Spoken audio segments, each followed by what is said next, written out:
he deceive all of us? And all of our parents and grandparents too? And all of our ancestors? Ever since they were born? Enough! That's enough. Tell me then, if I'm not the real Hydro Archon, then who is? If you have no evidence of another Hydro Archon's existence, nor can you find anyone who can back up their claim to be such, then what grounds have you to say that I'm not actually the real deal? Wow, she came up with yet another argument. How can we refute her now? Seems like she really doesn't want to give up.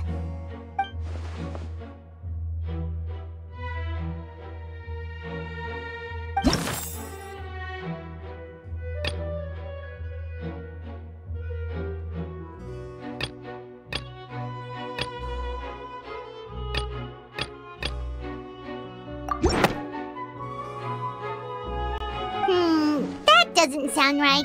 Paimon doesn't think this clue can be used as compelling evidence to build our case.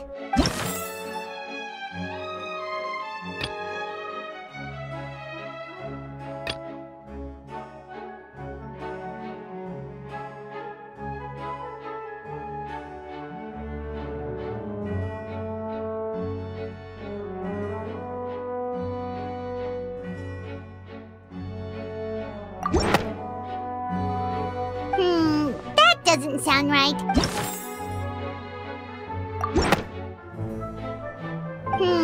That doesn't sound right.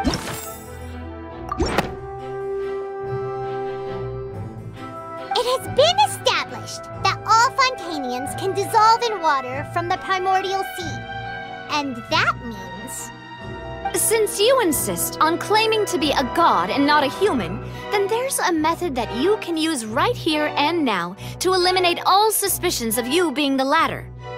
Miss Navia, please apply to serve as a temporary attorney for the prosecution before addressing the court. Super sorry, Monsieur Chief Justice. I swear this really will be the last time that I'll speak out of turn.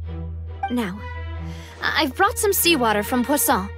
As everyone knows, a massive flood struck the area not long ago, taking many lives, including those of some of my closest friends.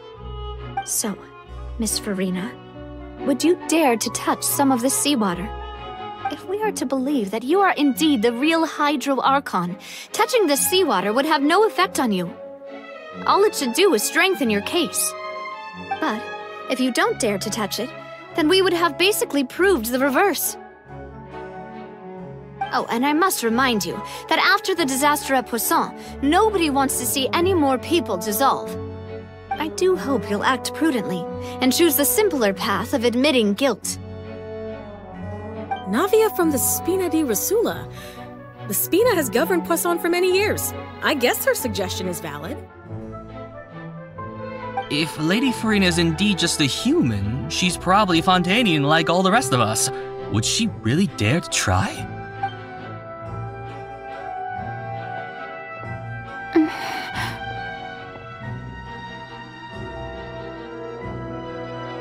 Lady Furina, this test has been unilaterally proposed by the prosecution. As it falls outside the realm of standard court proceedings, you possess the right to decline participation. Well, of course he had to tell her that. But refusing to participate is basically the same as a confession of guilt. She's just staring at the water without saying a single word. It really does seem like she's quite terrified of it. That could only mean... What's going on? Is she really planning to... that's not what we thought she would... Due to the inherent risk of the test, Lady Furina, you may... What? Hey!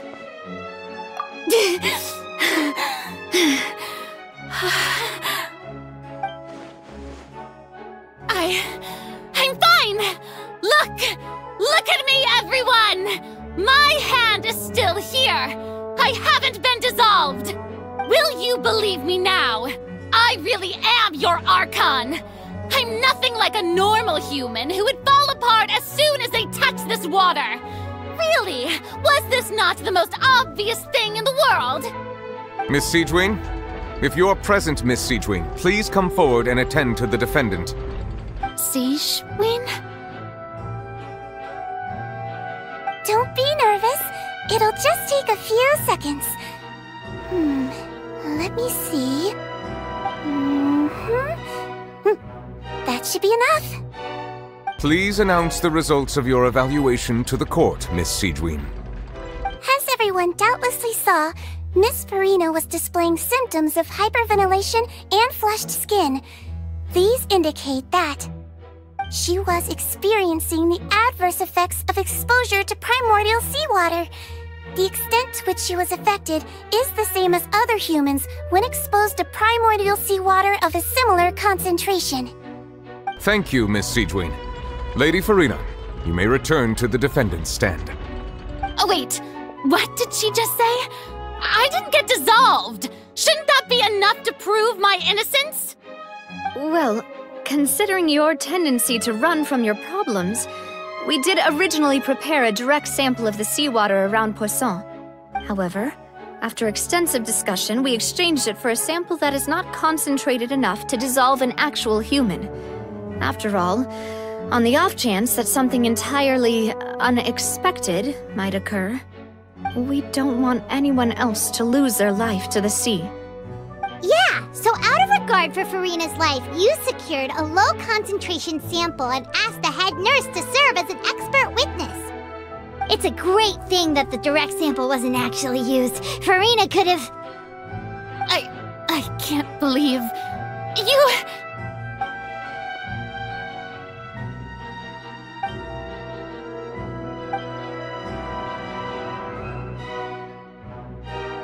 Listen to me, everyone! Please don't give me such cold and disdainful looks! What happened just now didn't prove a single thing!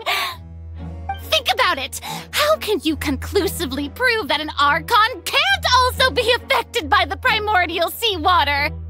Also, if I was really just a human, why would I dare to just put my hand in that kind of water?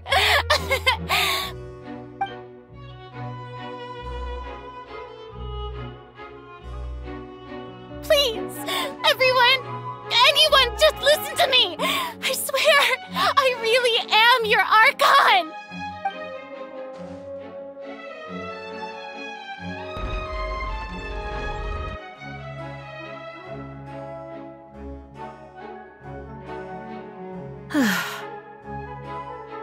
I don't think anything she says at this point will sway anyone. The odds are just too stacked against her now. With all the things that have been said, Paimon doesn't think there's any way left for Furina to win. I believe the time for arguments and presentation of evidence has come to an end.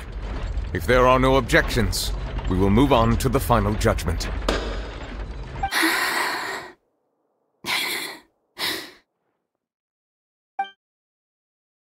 I don't think anything she says at this point will sway anyone. She's too stacked against her now.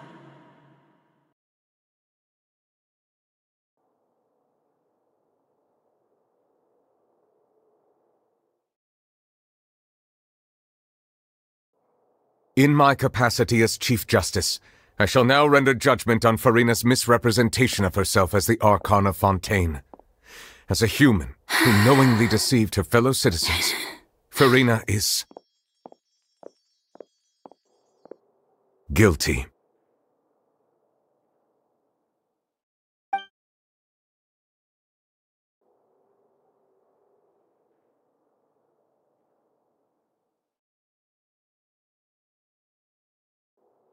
We shall now turn to the Oratrice Mécanique d'Analyse Cardinale to render the final verdict on the charges.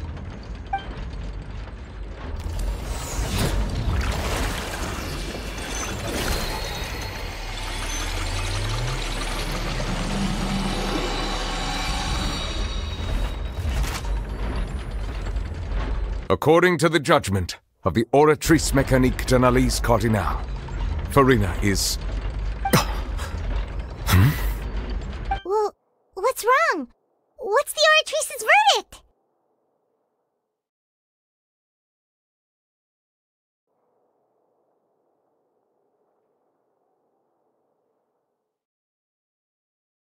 No. The Oratrice also displays a guilty verdict. Isn't that correct then? However, the exact wording of the verdict is thus. The Hydro Archon, guilty, to be punished via the death sentence. The death sentence? That's actually one of the available sentences? I've always thought that it was just a myth. The one and only time the death sentence has been handed out at the court, and it's been given to the very person we've worshipped as the god of justice? What an unexpected twist. Furina's been sentenced to death by the Oratrice? We just wanted to use the trial to show her the seriousness of things so she'd tell us the truth. How did things escalate this quickly? This outcome is indeed quite strange. According to Fontaine's current definitions of justice, as well as its recommendations for criminal sentences, is this sentence really appropriate for the crimes that have been committed? Yeah! Even Fauché wasn't sentenced to death by the Oratrice. You know, the real evil mastermind behind the serial disappearances case. Indeed. Not only is Furina's sentence overly excessive, the very point of our trial today was also to prove that Furina has never been the Hydro Archon in the first place. But now, the Oratrice seems to have deliberately invoked the title of the Hydro Archon. What does this mean?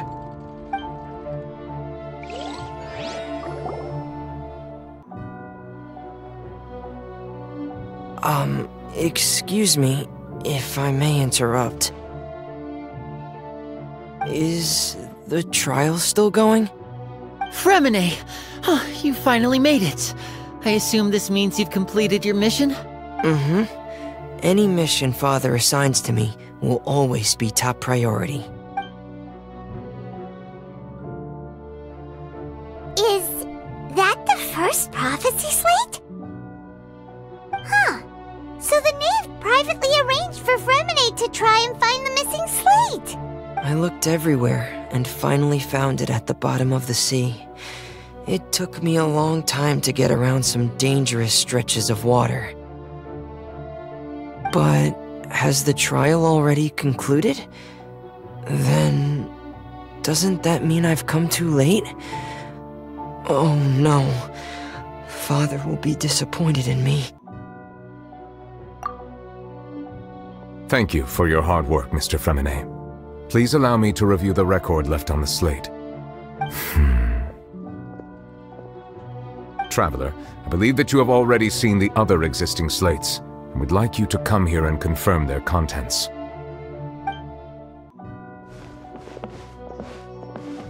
Huh? So what do you see? What is it? I believe I have now made sense of the Hydro Archon's crime. It has to do with Fontaine's lost history. Huh? Isn't the Hydro Archon just guilty of deceiving her people?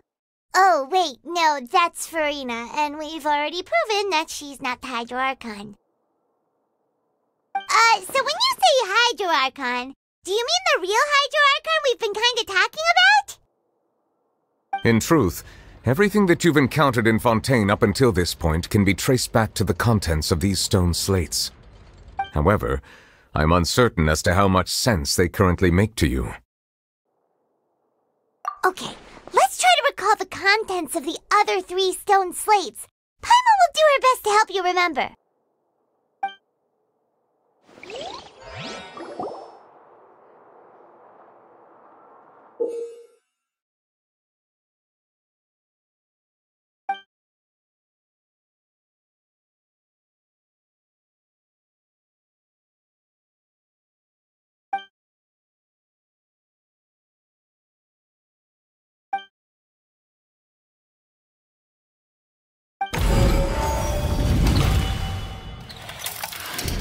The first stone slate describes what you just said. It seems to show the previous Hydro Archon using her divine power, and then the Oceanids turn into humans.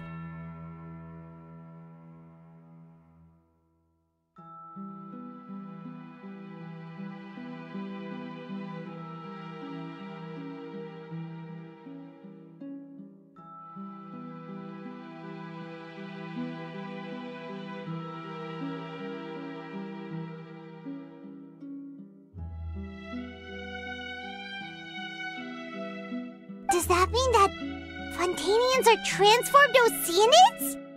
Oh, Paimon wasn't expecting that. The second stone slate shows Celestia floating in the sky, and the Hydro Archon and her people worshipping it together. But the heavens still brought judgment down upon them. This must be the point when the Hydro Archon and the Fontanians were branded with their original sin. Does this mean that the original sin and the Hydro Archon sin are the same thing? The third slate shows the Hydro Archon. That reminds Paimon, didn't we also watch that happen to someone else? Well, the fourth slate is the prophecy the Fontanians have been talking about.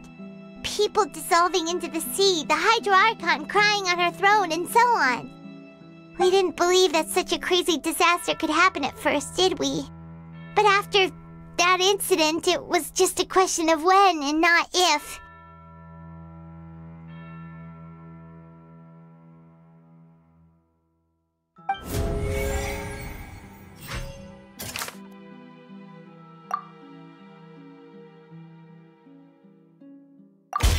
We know from the case of the serial disappearances of young women that Fontanians can be dissolved in primordial seawater, and the first stone slate tells us that long ago, the Hydro Archon used her power to turn Oceanids into humans. This might be the reason that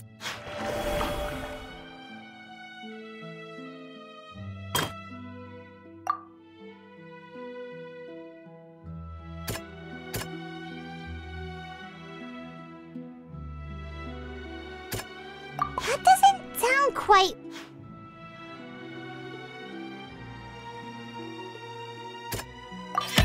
Perhaps what is about to take place has all happened before. The true sin of the Hydro Archon that Nervalette mentioned, and the original sin cast down on the people of Fontaine by Celestia, as recorded on the stone slates.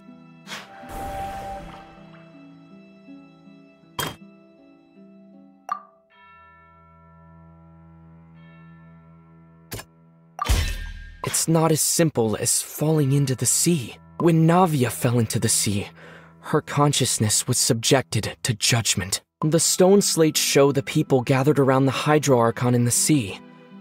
Could that be alluding to the same thing?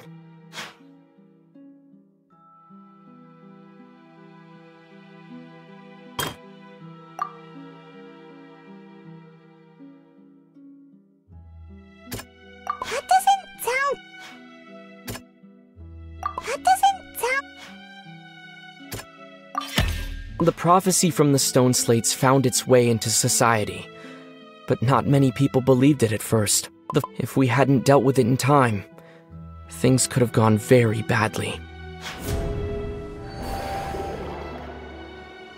They'll dissolve into the primordial sea but won't cease to exist. Their essence will flow in the seawater, converge, and take... The Hydro Archon was sentenced to death in court, shocking everyone present. Perhaps... Navia fell into the water inside those ruins, and she nearly dissolved. She was surrounded by the people of Poisson in a court within her consciousness, and was forced to take part in a trial meant to make her stay. The eruption of the primordial sea at the fortress of Meripede was the surest sign that the prophecy was about to come to pass no matter what. The stone slate's content can all be verified by recent events. If we combine what we know together, loads of truths should come to light.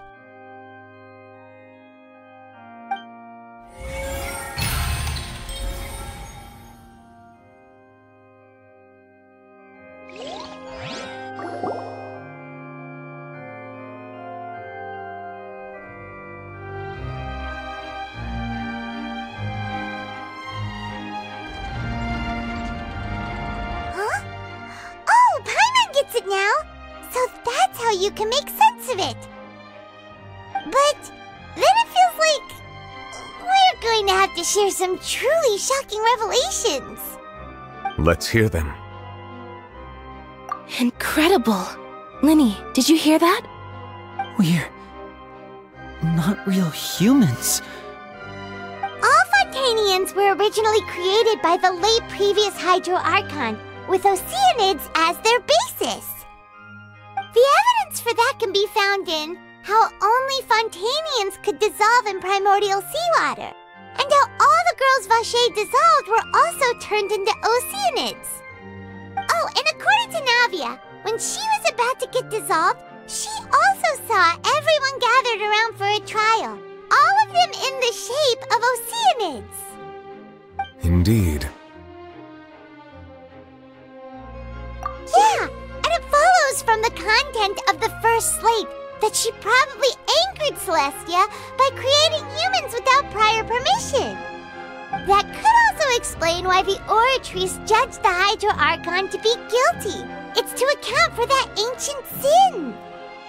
The Hydro Archon's true sin was creating us?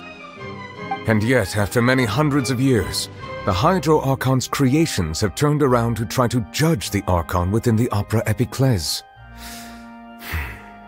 The twists of history are often the most unexpected of all. Yeah! Isn't the image here just like when Navia fell into the sea? So wouldn't it be trying to show the image of the Hydro Archon also falling into the sea once the prophecy has been fulfilled in the fourth slate? In the end, the people will all be dissolved into the waters, and only the Hydro Archon will remain weeping on her throne. Only then will the sins of the people of Fontaine be washed away. Did Paimon get all that right? You've made some keen deductions. I must say, given how much you still don't know, it is impressive that you've already managed to connect so many pieces of the truth. However, while you were able to decode all the information on the slates, they've also been etched with an additional layer of hidden information using a different power source. When we were at the ruins, I tried to decipher the hidden information recorded in the slates. But since we only had 3 slates at the time, I was unable to come to a full conclusion. Now that the slate collection is complete, I shall make another attempt to decipher the narrative recorded within. If everything goes well, we should finally be informed of the unadulterated truth.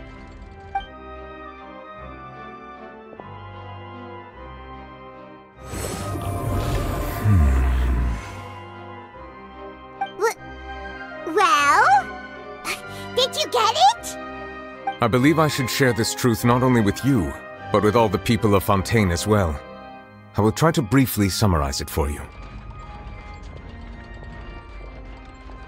Your hypotheses regarding the origin of Fontanians and the sin of the Hydro Archon were both correct.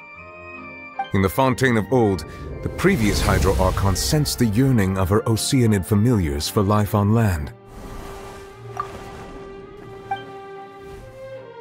The Oceanids were enamored with the beauty and romanticism of human beings, and wishing to have those experiences for themselves, expressed to the Hydro Archon their desire to become of a similar kind. However, even though water as an element is intricately linked with the power of life, the Hydro Archon, as one of the 7, did not possess the authority to create a new form of human life. Not one to give in, she eventually found a way to create permanent humanoid bodies for her familiars by appropriating the power of this planet's primordial sea.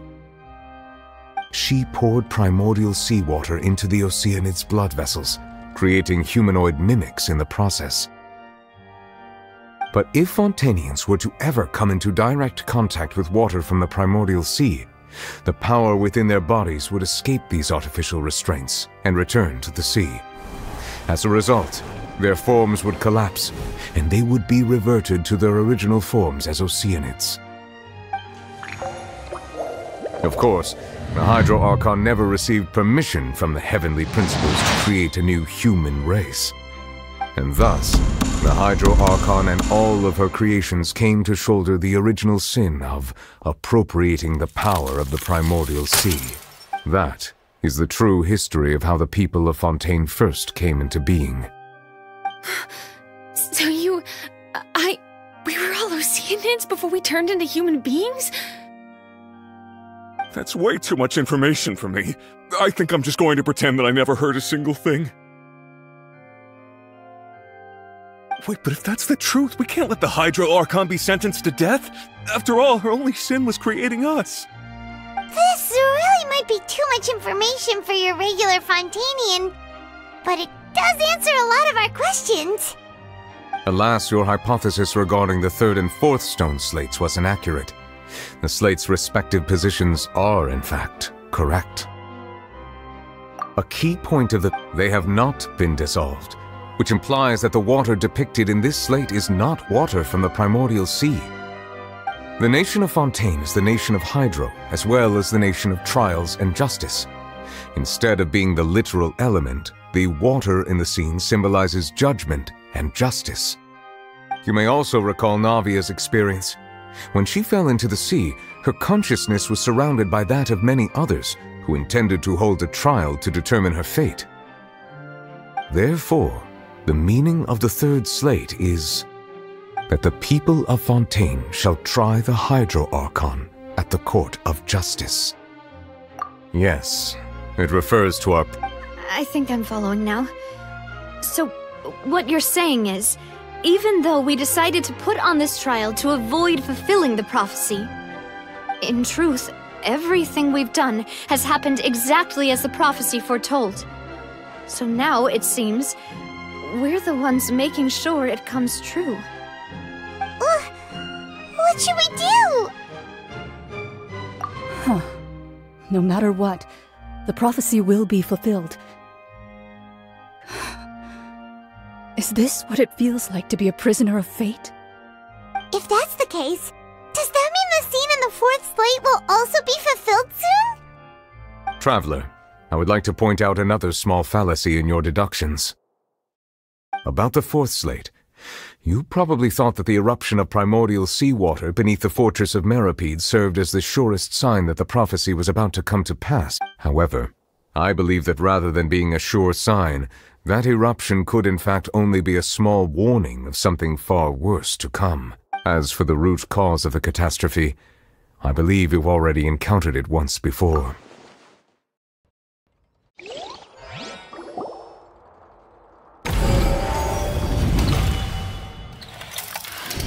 This eruption was just a small warning of the things to come. We must find the root cause of the disaster.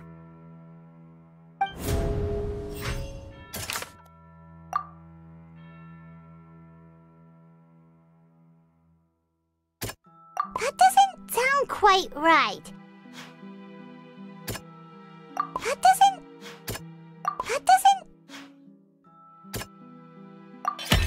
It was both dream and reality. If we're talking about a true culprit, that could only be that thing inside the primordial sea, right? The truth, the original sin, the trial, and the root cause of the disaster.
was way too close!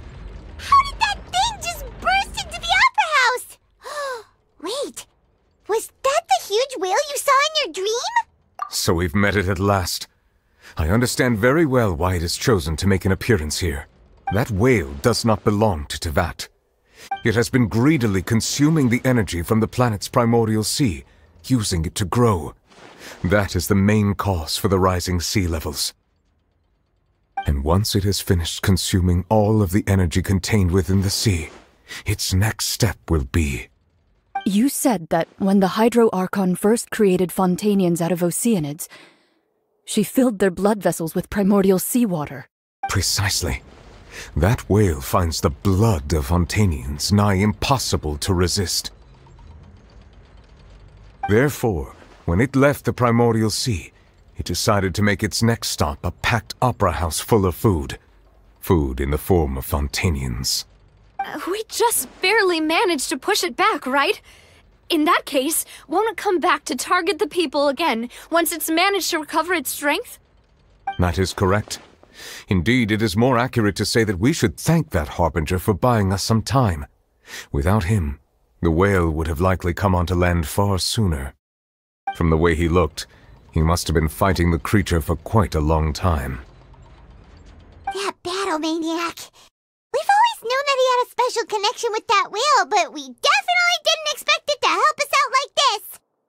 Anyway, now that we know that this whale is the actual cause of the disaster recorded in the prophecy, all we need to do to stop the prophecy would be to find a way to beat it up, right? It is too late. It had already absorbed too much of the primordial sea's energy before we could notice it. At this point, it has become practically integrated with the sea itself. Even if the entirety of Teyvat were to be destroyed, it could still survive and swim off towards some other world. That's not something I will accept. We've already done everything we can, and we even found the true culprit. We've come so far. You can't just tell me that the last hurdle is some impossible foe. That's just not fair. Indeed, that's not how a grand performance should end. I'll fight it to the end, no matter what. So the prophecy will be fulfilled no matter what, huh?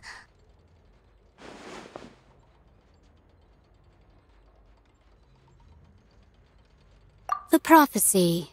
Yes, what has been prophesied will be fulfilled. You may view such things as the history of the future.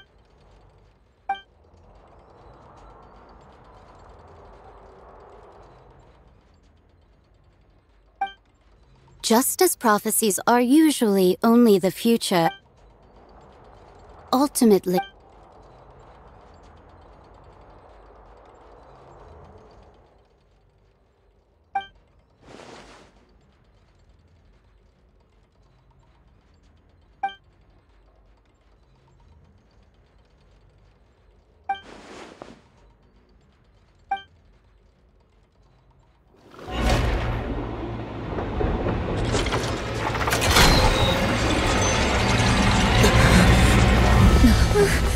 What's happening with the oratories?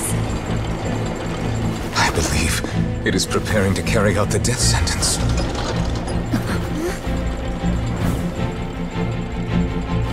Furina!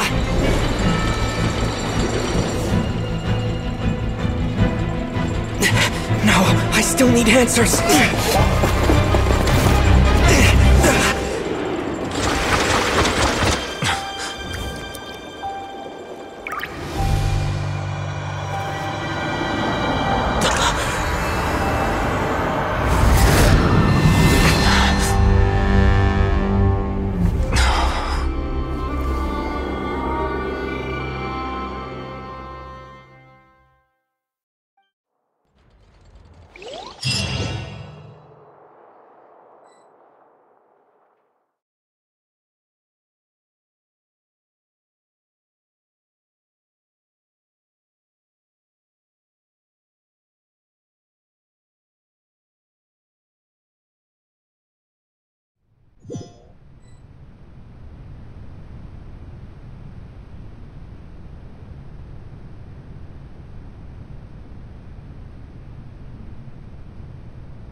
You... Sorry. That shocked expression on your face is just too amusing. I couldn't help myself. You are not Furina. Who are you? Ah, the sweet sound of bewilderment. Marvelous. Focalors. Why did you deceive us? Oh, that wasn't my goal, of course. Goodness, no. But I had to fool everyone else too, if I was to stand any chance of deceiving the heavenly principles. Deceiving the heavenly principles? It's all because of that pernicious prophecy. Dreadful, wasn't it? Everyone doomed to dissolve. Fontaine condemned to be flooded. One was not amused. In fact, one was positively bemused when that problem was thrust upon me by my dearest predecessor. That's the former Hydro Archon Egeria for the uninitiated. It hardly gets more disastrous than a preordained national catastrophe, now does it? She knew full well that the prophecy would surely come to pass. And as one of the seven, she also knew full well that one defies the heavenly principles at one's peril. So yes, as you have no doubt surmised, it was a rather impossible situation that I found myself in. I spent a terribly long time mulling it over, alone on the ocean floor. And I was almost growing barnacles by the time I finally realized there was only one possible solution to this confounding conundrum. I had to outwit the heavenly principles, allow the prophecy to be fulfilled, ostensibly at least, while saving everyone at the same time.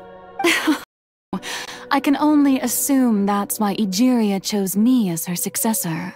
Although, looking back now, it was hardly the inheritance one dreams of.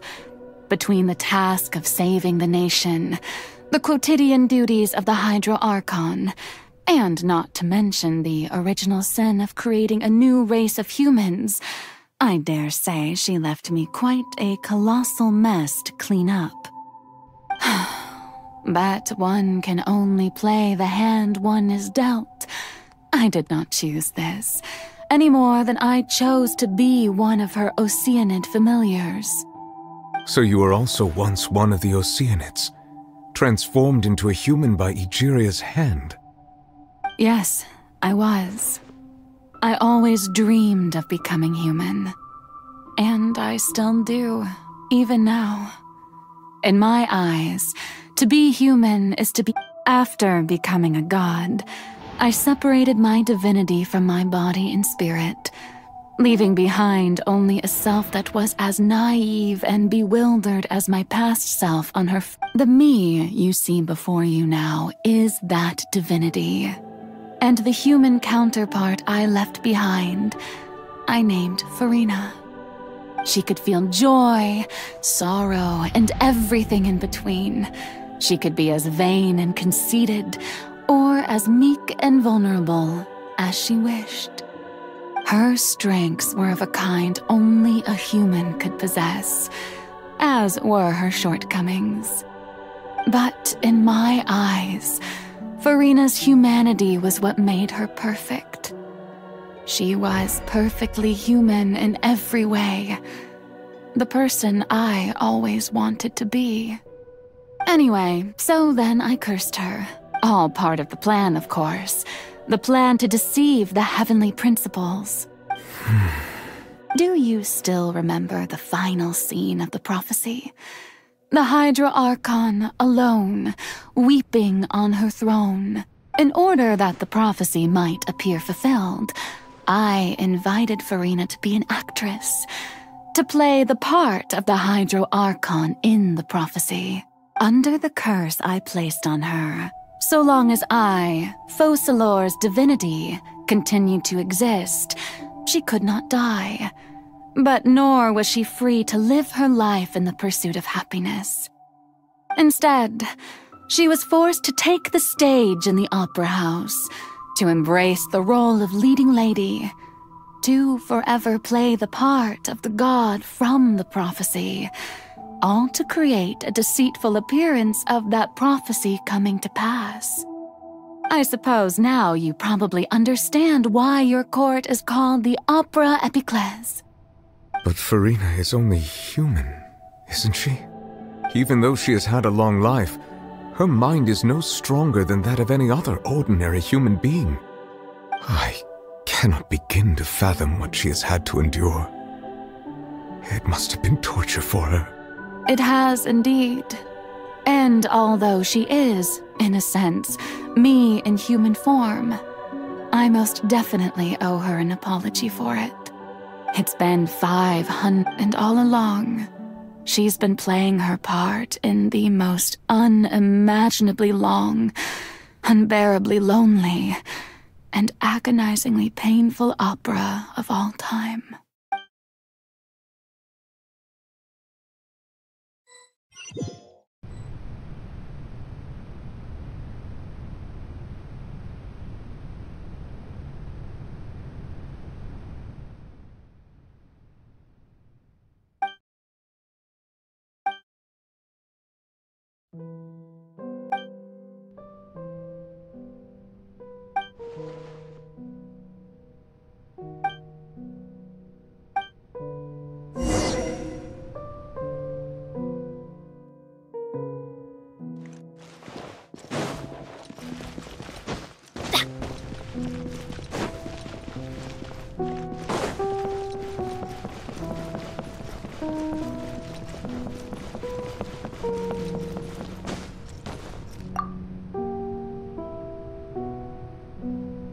Oh? Who permitted you to come onto the stage? Now, I understand your admiration for my august self, but I must ask you to keep to the rules. All right. It is not my intent to reprimand you. There is no need to state your name. Just be off with you. Do not distract me from my performance. I am Focalor. The eyes of countless Fontanians are upon me. I must, at all times, display the utmost elegance and nobility.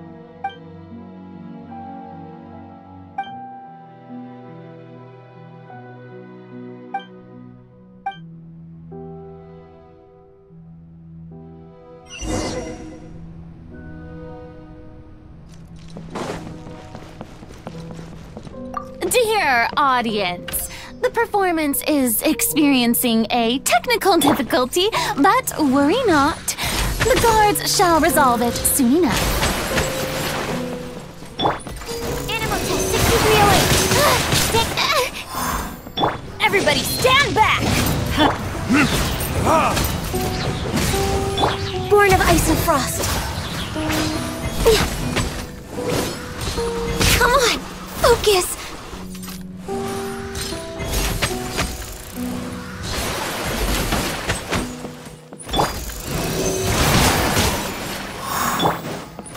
Let's light it up!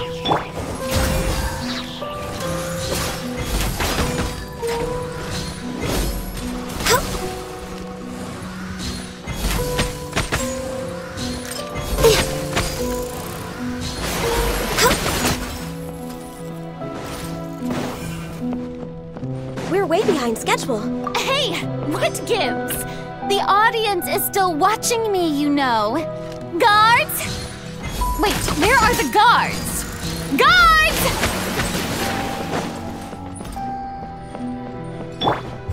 Verdict is...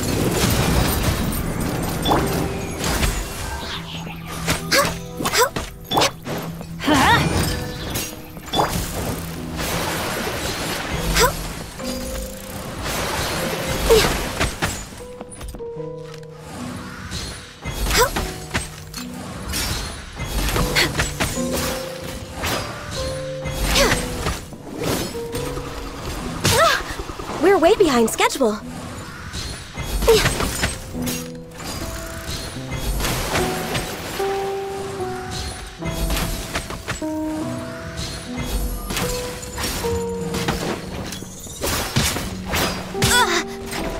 Access denied.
Furina. Furina. Huh? Who's that? Who's calling me? Where are you? Be not nervous. Be not afraid. I am before you. Wait a moment. You're near me? How can this be? Mirror you, huh? You know what? That's not bad. Let's go with that. Mirror me? What do you wish to say? The prophecy. What prophecy? Wait. I know. I think. I don't know why, but it's in my head somehow. The people will all be dissolved into the waters, and only the Hydro Archon will remain, weeping on her. Oh. What's going on? I can't seem to remember anything clearly. The only thing I know for sure. Yes, it will. And that is why I've come to you. Disaster will come. But doesn't that mean everyone will die? I'm a Fontanian just like them. Will I dissolve too? Oh, don't worry. Magical meetings exist in this world precisely to give people a chance to turn things around. It is the reason why you met me today. I will tell you how to save everyone, but you may have to suffer somewhat. Oh, so there's still hope after all. Goodness, you frightened me. You spoke so much and with so much certainty. As for the suffering, well, I will admit that the first thing that came to mind was, why do I have to be the one to suffer? But if the prophecy will come true, I'll also die anyway, right? So if I've already met you as my magical meeting in this world, if there were scales, with all the people of Fontaine on one side, and my pain on the other, is it not obvious where the scales should tilt? You truly are the perfect human, my ideal. I suppose this would also be the justice that belongs to you. Huh? Don't worry, it's nothing. Listen well. Fontaine has just lost its Hydro Archon. I need you to play a role. That of the new Archon. Play as... That's right. You must begin a never-ending masquerade. You must never let anyone suspect your identity. If you can keep it up, then I shall have my way of defying this prophecy. But should your identity be revealed, then all hope will be lost. But how will I do this? A human assuming the role of a god without being exposed.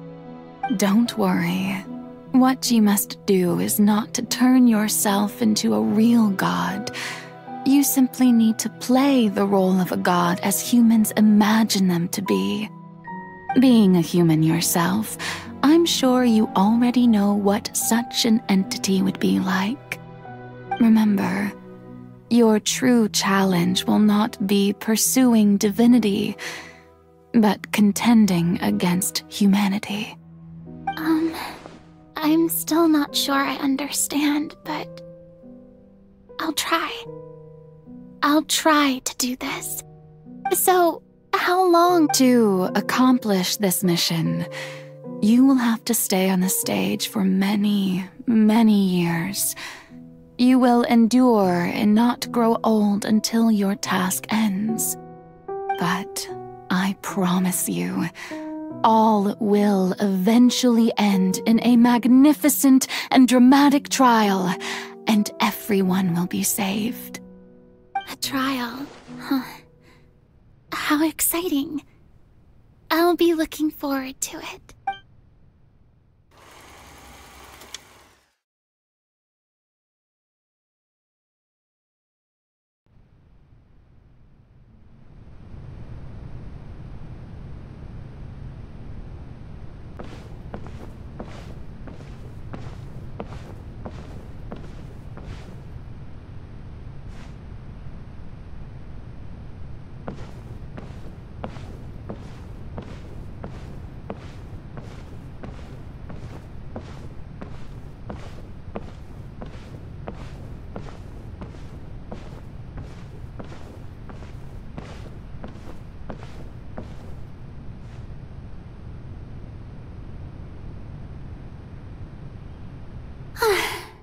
The Maison Cardinalise has announced my accession, but this is my first time facing the people. What should I say to most appear like a god? To be honest, I still don't know. Perhaps I should first try to act natural. Ladies and gentlemen, good evening, and welcome to the Opera Epiclese. I'm sure you've all heard about how I have taken on the role of Hydro Archon. Indeed, I am Furina de Fontaine, your new Archon. In truth, I know little about becoming a nation's new god, but it will be my honor to guide you all. As the god Focalor, the god of justice, I shall do all within my power to lead you into an age of fairness and justice.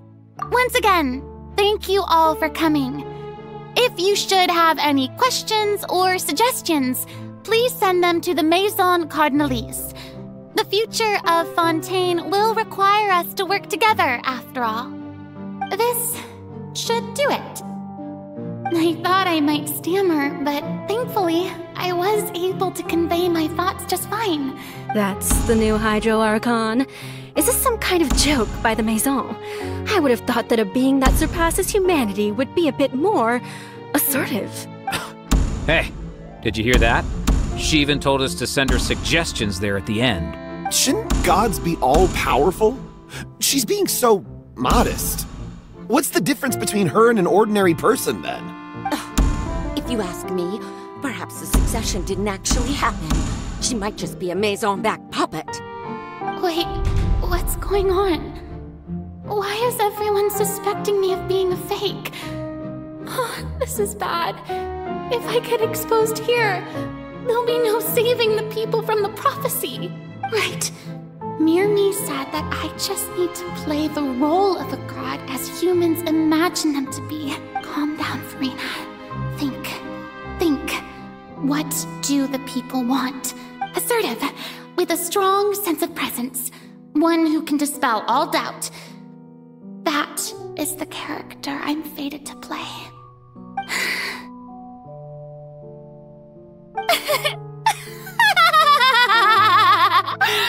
Oh, very good, my people. Only ones such as you are deserving of my rule. Now, I was wondering if some weak puppet were to one day come onto the stage and claim ownership of this opera house, would the children of Fontaine follow them? Well, it seems that you would all see right through them. Having passed my test, you are qualified to witness wondrous trials alongside. You may consider my previous act a door gift of sorts. I thought it was a debut that suited the atmosphere. Now then, let us be reintroduced. Ah, so that was just a performance. How could I have forgotten that we were inside an opera house? Her personality. It's quite shocking, to be honest, but I suppose it's a better look than before. Such a fascinating and bold deity. How wonderful! Our future may yet be bright after all. It seems I've turned them around. Best follow this flow and restart my accession speech. My dear people, whether you acknowledge me or not, whether you trust me or nay, I say to you, keep faith in your ardor for justice.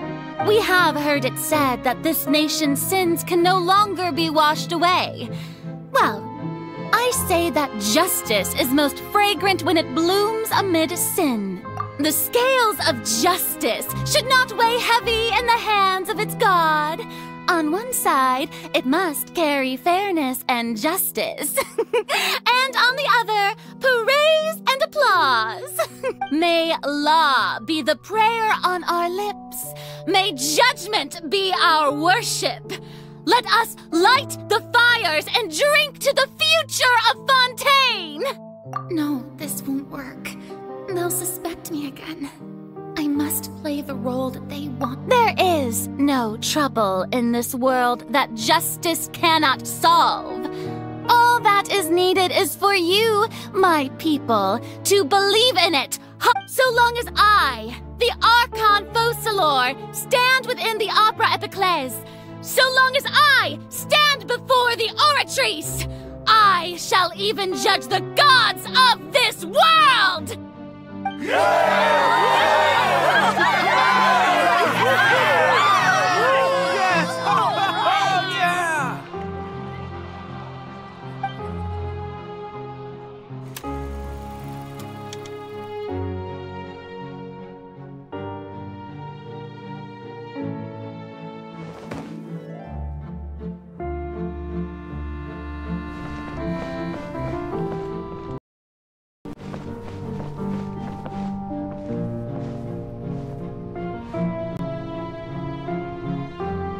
Lady Furina, here are today's case reports, as well as a summary of the follow-up for your perusal.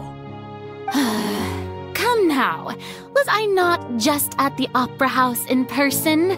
Leave these kinds of things to Neuvillette. Besides, none of these trials were the one that I'm looking forward to the most. If I may be so impertinent, what kind of trial are you truly looking forward to? A magnificent, dramatic, and wondrous trial. A trial to end all things. That's true. I fear I lack the ability to grasp your divine thought, Lady Archon. No need for fright, and do not take what I said before too seriously. Go now, do your duties. The trial I await. It will come one day.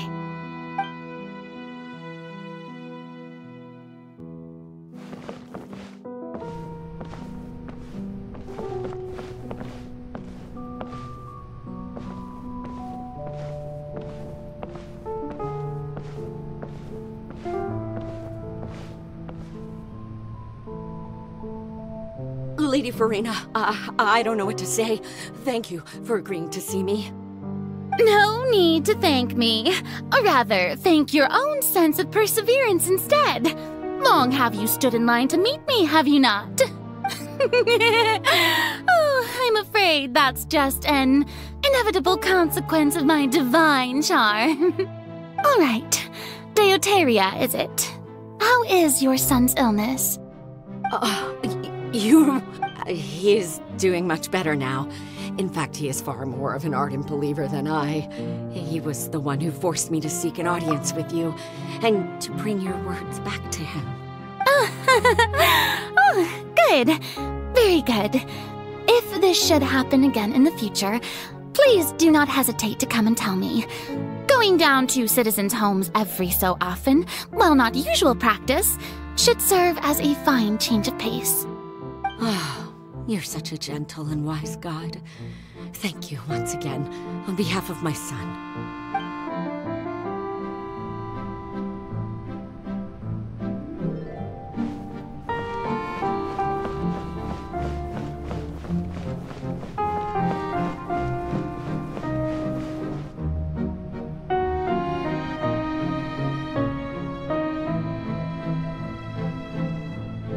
Lady Furina, here are the latest hydrological reports. As for the specific parameters you asked to take note of, I'm afraid things still don't look good. I see. It's as I thought, then. As your god, I did already expect this, but I wanted to see how far your human wisdom would allow you to analyze it. All manner of signs indicate that the prophecy will still come to pass. Forget it. That's not something you need to worry about right now. Well, as I understand it, the Fontaine Research Institute is also trying to find a way to counter the rising water levels. Really? Have they found anything? I'm afraid that they haven't found any effective solution thus far. Oh, is that so? Well, no wonder. This issue has reached the realm of the gods, after all. Still, their spirit is praiseworthy.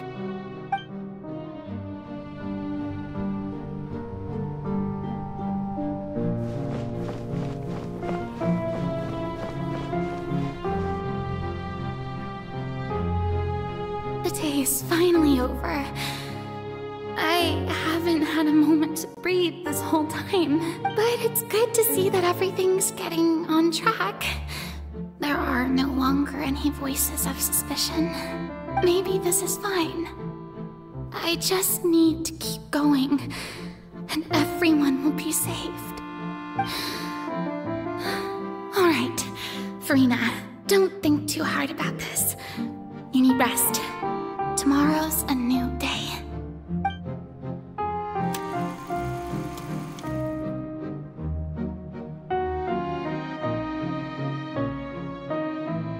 Lady Furina, here are the new trial reports for the latest cases, as well as a summary of the follow-up. There'll be no need for that. I've seen them already. There's no need to go back over scenes I've witnessed in person before. Lady Furina, I've waited so long for this chance to see you in this manner. Indeed, my dear, loyal citizen. This joyous moment is an honor for us both. Lady Furina, we're detecting significant hydrological anomalies near Poisson. Understood. Keep monitoring. Keep me informed should anything come up at the Institute.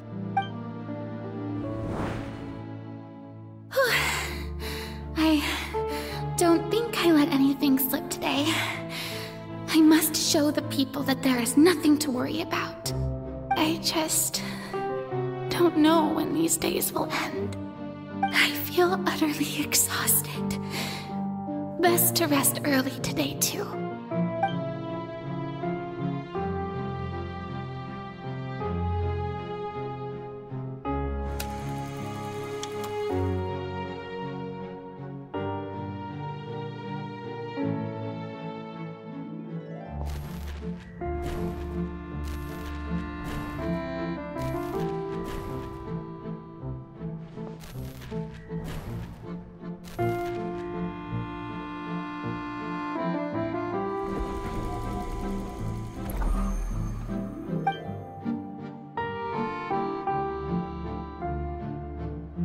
Lady Furina, it's like a dream being able to speak with you up close like this. I've heard that the first member of our family who was honored to receive an audience with you was Madame Deoteria, almost 20 generations ago. And what a fine family yours is indeed. It brings me great joy to meet such a faithful believer. A descendant of a line most ardent. My lady? What is it, good citizen? Oh, are you crying? Oh, really now? I didn't even notice. This must be the overflow of hydro from my person. Well, can't quite help being the god whose dominion is the waters, can I? No wonder. No wonder. A manifestation of your power, then. Oh, Archon, I am honored to have witnessed it. Honored indeed.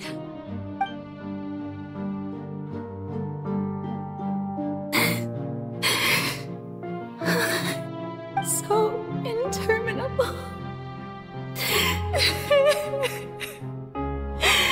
So lonely. Just how much longer? Hundreds of years must have passed by now. Perhaps the show must go on for hundreds more.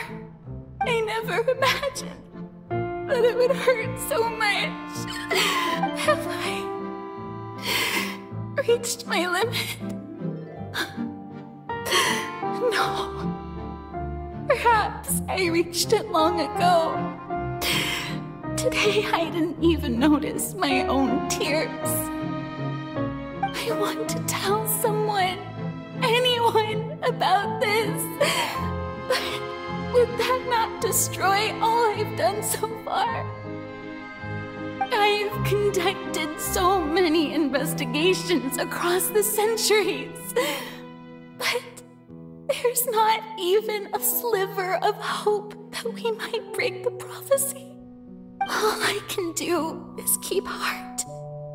I must maintain this act. It is the only way to save Fontaine. Please, mirror me. You have to succeed.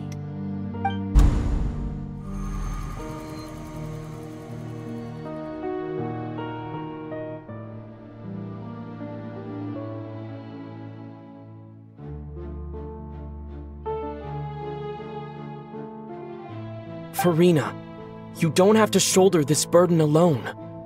Although I don't know what you might be keeping from everyone, your people are more than willing to share your burden with you.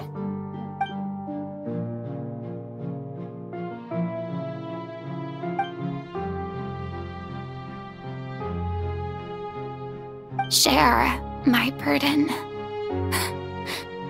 That's impossible. It was fated right from the start that this would be my duty alone. But even if your burden doesn't need to be shared, you can still choose to confide in someone. Just share it with me. I'm what you'd call a witness. A witness? Yes, I've heard that you came to Tevat from beyond the stars, yes. In other words, you never belonged here. And if Tevat is, in its entirety, a show on a stage, then you're just a spectator, aren't you? If that's the case... He's right. I could confide in him, couldn't I? But if things don't play out as expected, the people of Fontaine will be the ones to pay the price. No, Furina. You shouldn't be selfish. But what if it's really alright? Furina, you've worked so hard for so long. Surely it would be okay to put yourself first for once. Just this once. Is it such an outrageous thing to do anyway? To find someone in whom you can confide your frustrations and sorrows. Surely it could not hurt. If you let this opportunity slip through your fingers, it might never come by again. Think about it long and hard.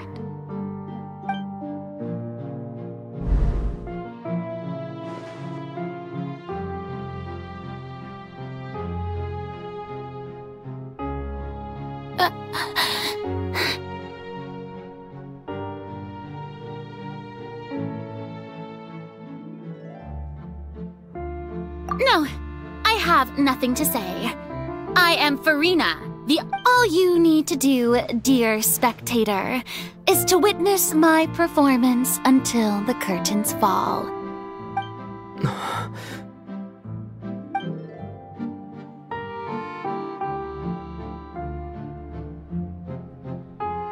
Fine.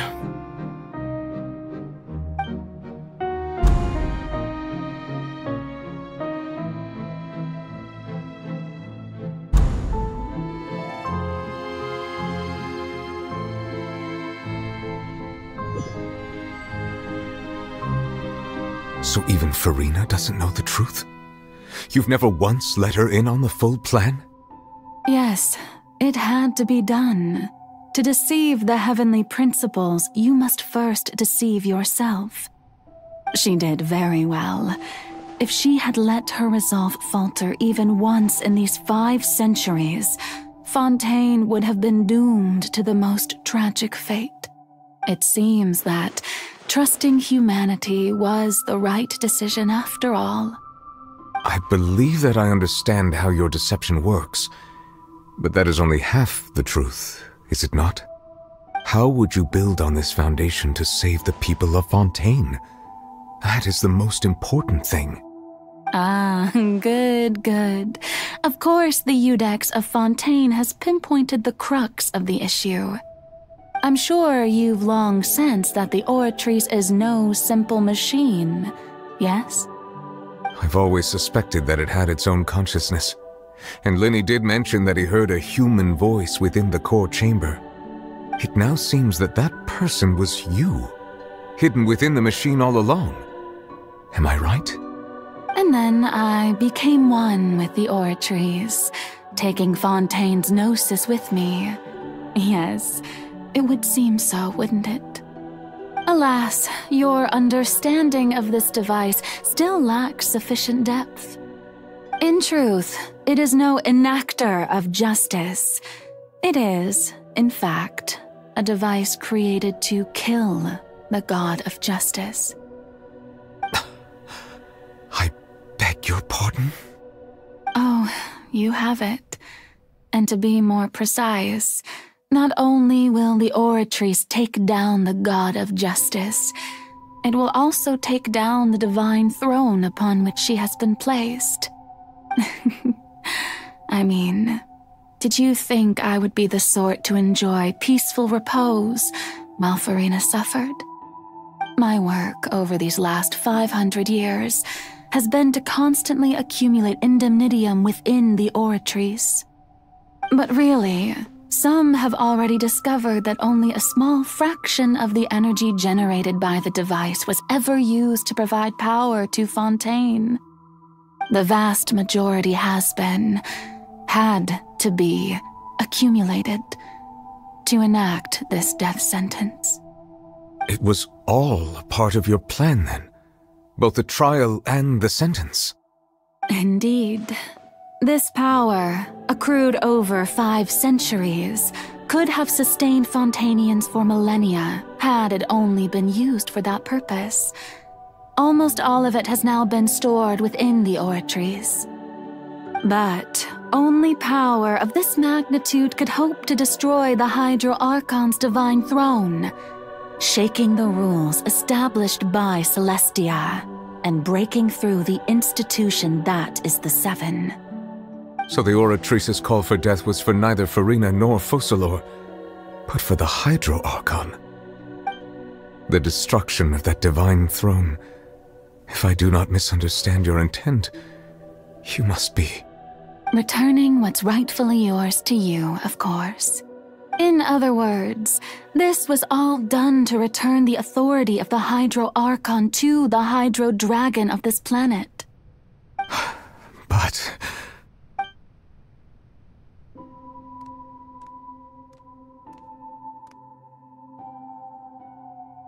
Oh, what? Getting sad again, are we?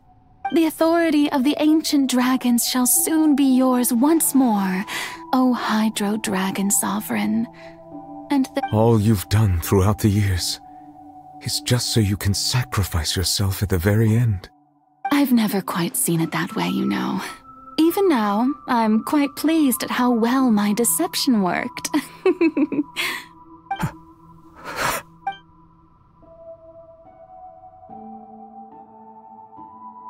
Hydro Dragon, don't cry.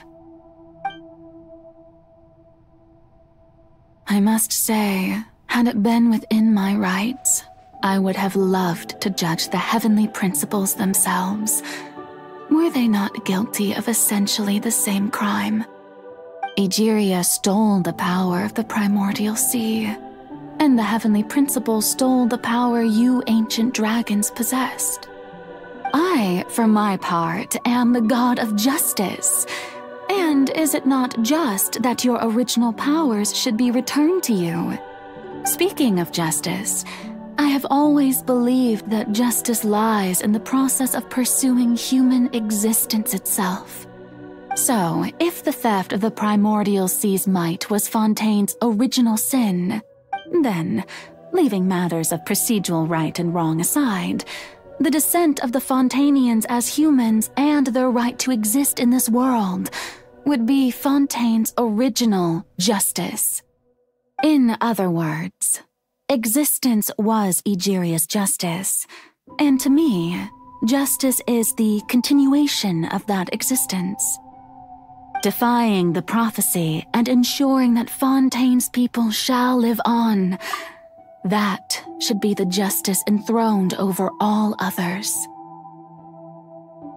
At this point, we, whether it be myself or all other Fontainians, have shouldered the burden of this sin for far too long. Iudex Neuvillette, the highest judge in our land, when you regain your full power as an elemental sovereign, what verdict shall you pass upon us? So when I was invited to the court of Fontaine to serve as Iudex, I see now that that was your idea too. At last, I now understand the true purpose behind this position. In the beginning, I was uninterested in human existence. But these 5 centuries of living alongside them have gradually brought about mutual understanding between us. And I have even attempted to feel as they feel. You are a devious one, Fussalor. Things being as they are, surely you know that I could never declare them to be guilty.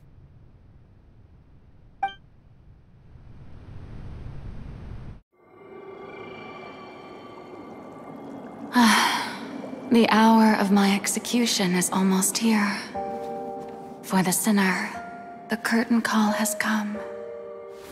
I know I may not sound it, but faced with death, I find myself a little afraid. Perhaps this is one thing both gods and humans have in common.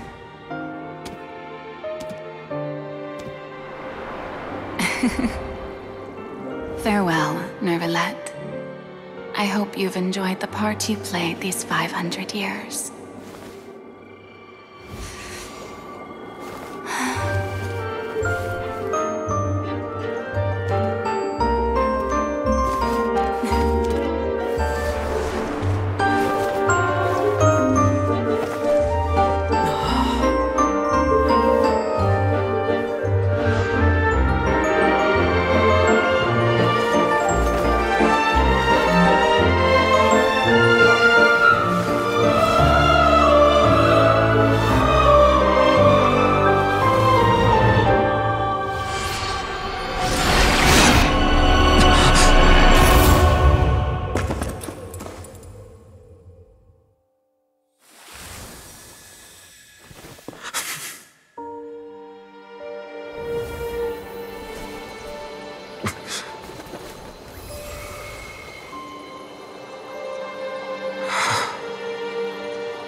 Iudex Neuvillette, hereby declare,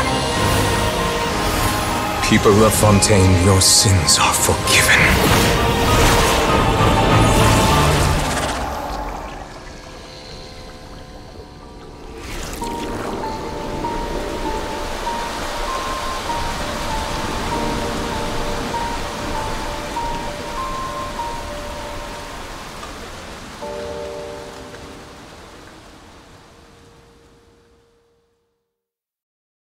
If you lie on the grass, you...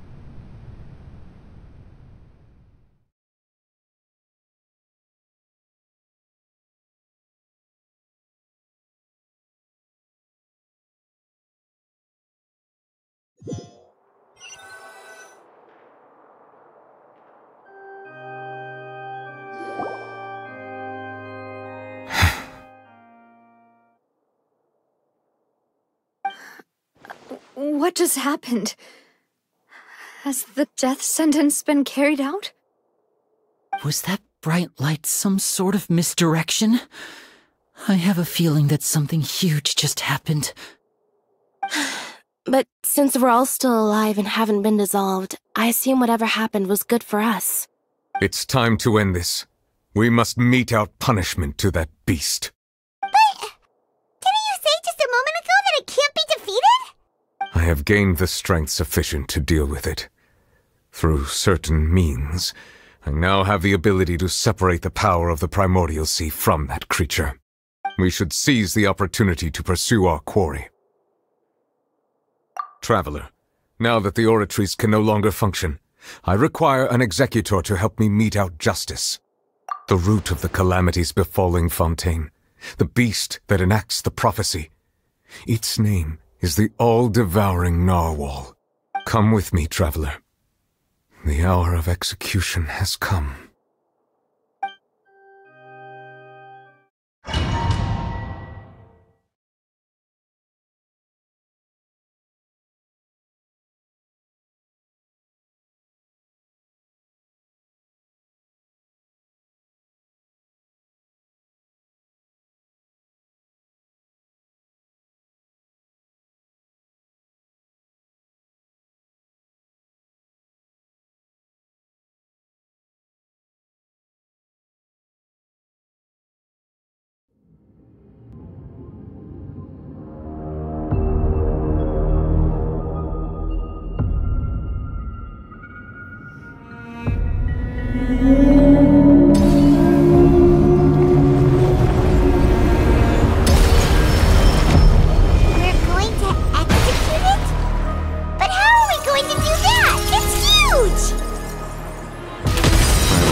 Find a way to attack it from within. I shall share a part of the ancient dragon's power with you. We shall work together.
Devouring Narwhal cannot resist its instinct to devour. Continue to trigger its hostility. Chance will present itself.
Do not fear.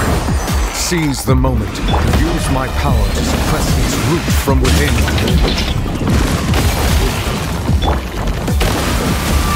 This is long overdue. Access denied.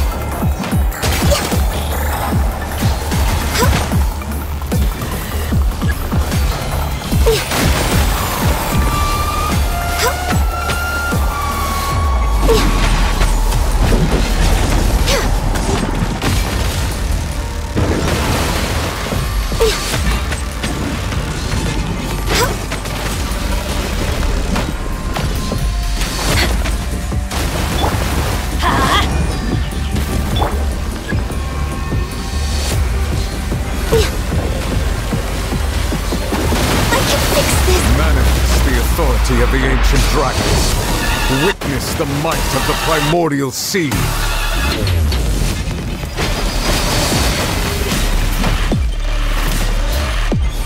We're way behind schedule.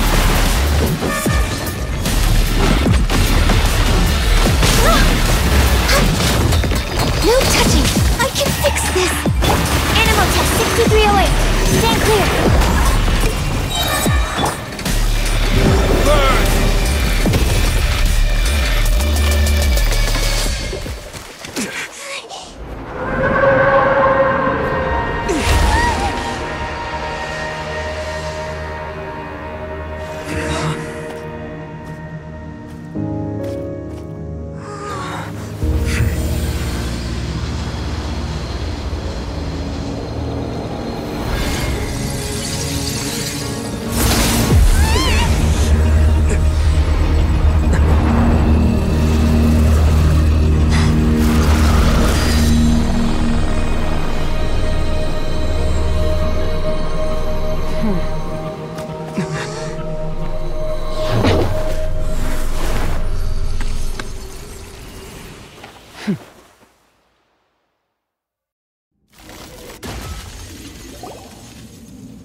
Thanks for helping with the cleanup. It should have been my job, but it was just supposed to be a short private training session for me. I didn't think that my disciple and my master's pet would start brawling in the meantime. Well, actually, I had a feeling that it would happen at some point, but they bumped into one another earlier than I thought. What a blunder. I suppose I'll have to swing my sword 3 million times as penance. That power. Who are you exactly? Paimon has an idea. From what she said earlier, she must be Child's master. Skirk, right? It's just that he gave us the impression that she was the less talkative person. I simply did not have anything to say to the weak. But you, so you may speak to me as equals. I have to agree. It's a strange use of a planet's primordial waters just to raise an all-devouring narwhal. That kind of power is wasted on it. It's not cooperative. It eats too much. And I have more important things to do with my time than pet sitting. The only thing that creature has going for it is its looks. All in all, it fails as a pet. Miss Skirk? I think you might have missed the point. The point being? Well, being that this pet almost destroyed an entire nation. So what sort of person is your master? Well, Child's master's master. Wait, is that right? Oh, right. So you don't know him. Sorry, I assumed you did. His name is Sertologi.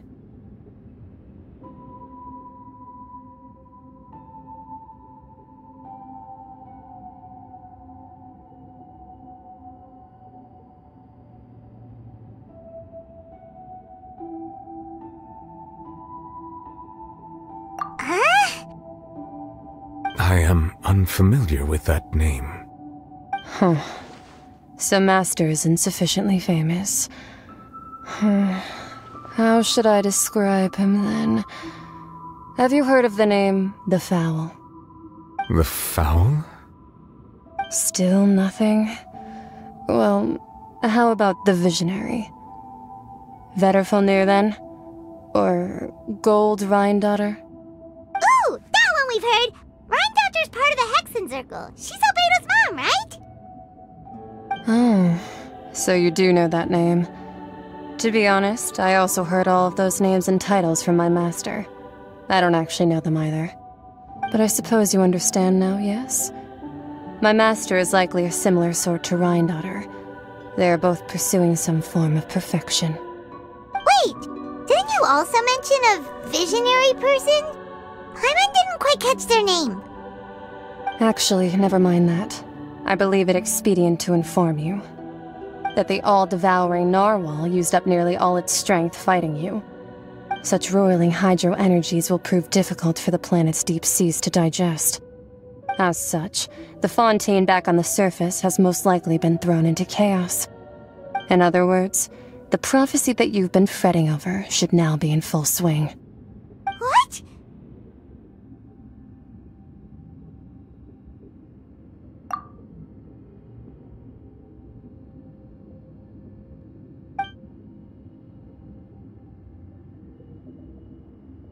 Not to worry. Focalor has already managed to deceive the heavenly principles.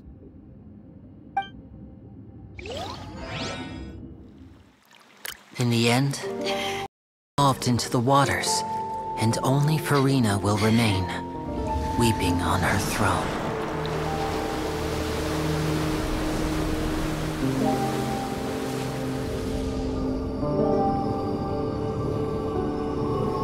Only then will the sins of the people of Fontaine be washed away.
All hands, initiate emergency rescue!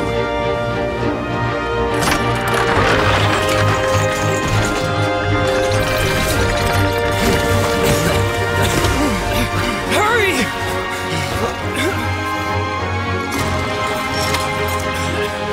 Hey, lend a hand!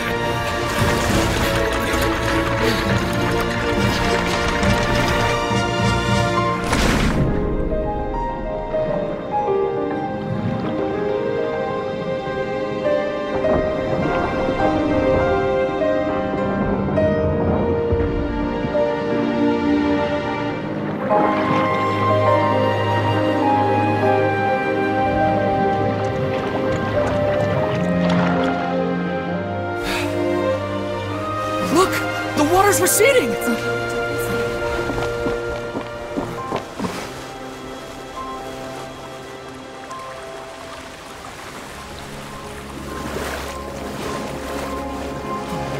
It's a miracle! Water's receding. We didn't dissolve. The prophecy was wrong! The prophecy was wrong!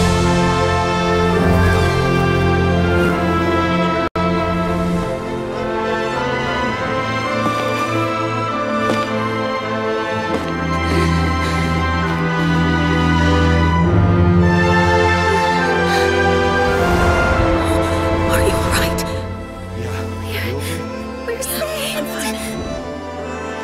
The prophecy was wrong.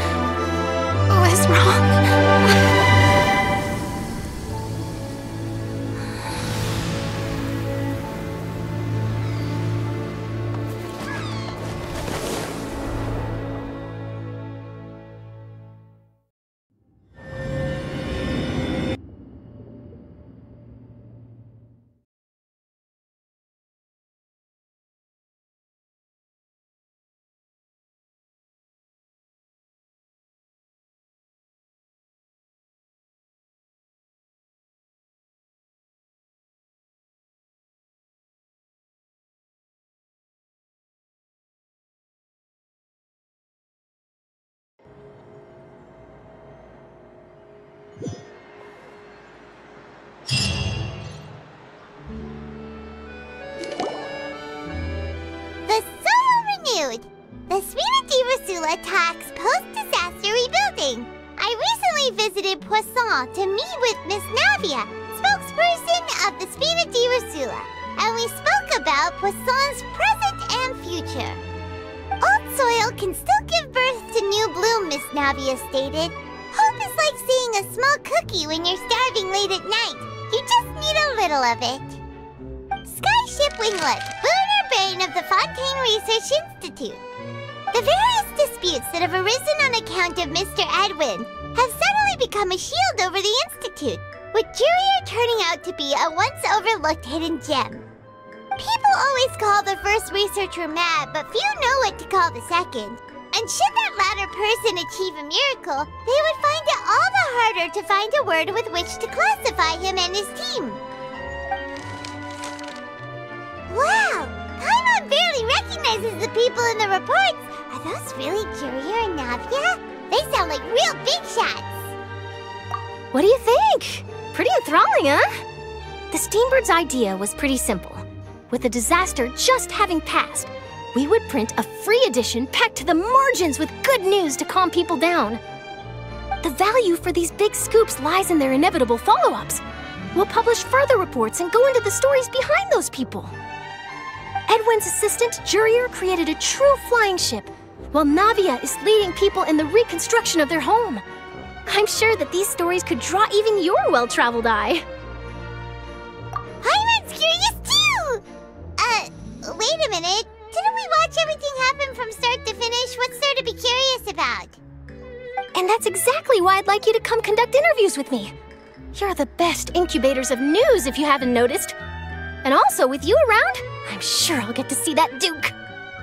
Are you sure? Hasn't he turned you down several times already? Oh, this time will be different. Come on, let's head to Poisson first, and then make a trip to the fortress. There are some things you'll only know when you get there.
Oh, it's you. What brings you all here? Hey, we're just having a look around. I'm here to update myself on how things are going here. Oh, the Fatui are here too! Let me introduce you. This is Mr. Garunt Snežević. He represented the Knave in sending us a large amount of supplies, and is helping with our work. Our residents are hard at work as well. Thanks to everyone, work is progressing nicely. We've lost a lot of people, but we're moving forward. That will have to be enough. Hello, Miss Charlotte. I'm a big fan of yours. I especially like that article you wrote last year about Fontaine's stray cats. But if you don't mind, could you not emphasize our role too much in your report? It's not charity we're doing here. We just happen to share the same interests as the Spina. I get where you're coming from. I'll keep it as simple as possible. Or would you be willing to feature as friendly neighbors? That would be fine. Thanks. Oh, you're back too. How are things? We finished laying down the construction materials. It'll be another hour before the workers are able to go over there. Huh? You're here too, Clorinde? Well, her reputation's greatly risen after that whole duel business with Miss Furina, so she's here in Poisson to wait out the heat. All right. She really came here to help me out. There's too much to consider in the reconstruction of Poisson. The Spina has need of more decision-makers. And? Oh, wait just a moment. Do you mind me asking a few questions? You know, about how you felt before the duel, about what it was like facing down a god. There's lots of exciting material there, I bet. Forget it. I'm sure you can find a better theme than that, Miss Charlotte. I see you're the same as always. Couldn't you do me a favor, for Navia's sake? Well, if we're talking about doing things for my sake, you might as well just take a few more photos of me. Or of the Traveler. It's better than wasting time persuading Chlorand, at any rate. Of course I will. I'm not gonna let him off that easy. All right, then everyone who wants to be in the photo, gather up. And smile.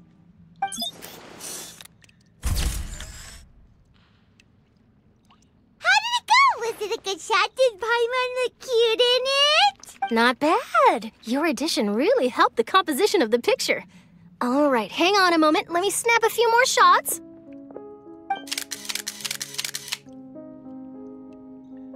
All right, that should do it. I'll be back here later anyway, so let's call it a day.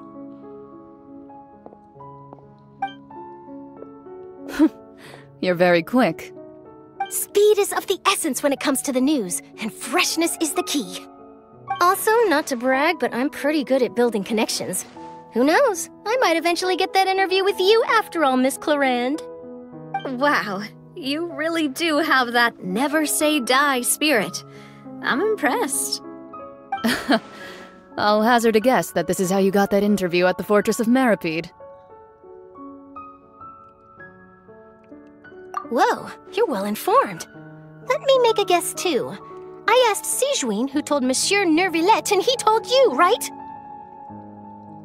That's a very complete information chain. In truth, all Monsieur Nervillette asked me was, when did the fortress become so friendly towards the media? I told him that it was best not to speak too soon. There's no guarantee that Ridesley will make a personal appearance. You're right. I've got to treasure every moment I have with them. In which case, I'll be making a move first. Stay safe now. And tell me if you hear anything interesting. I'll treat you to afternoon tea in exchange.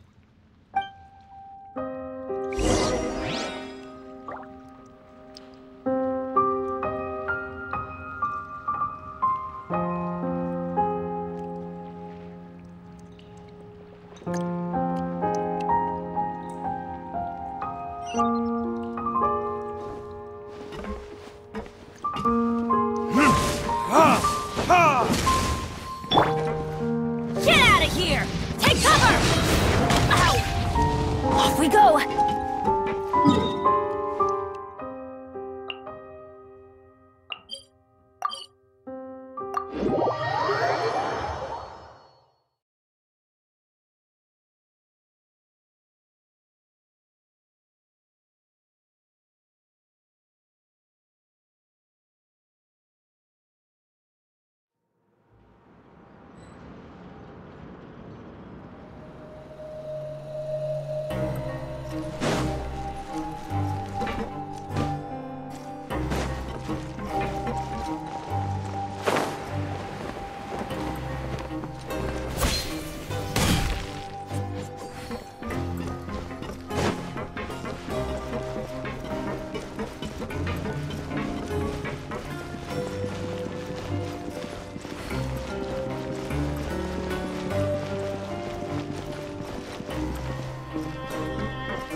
Wow, guess we're here again, huh?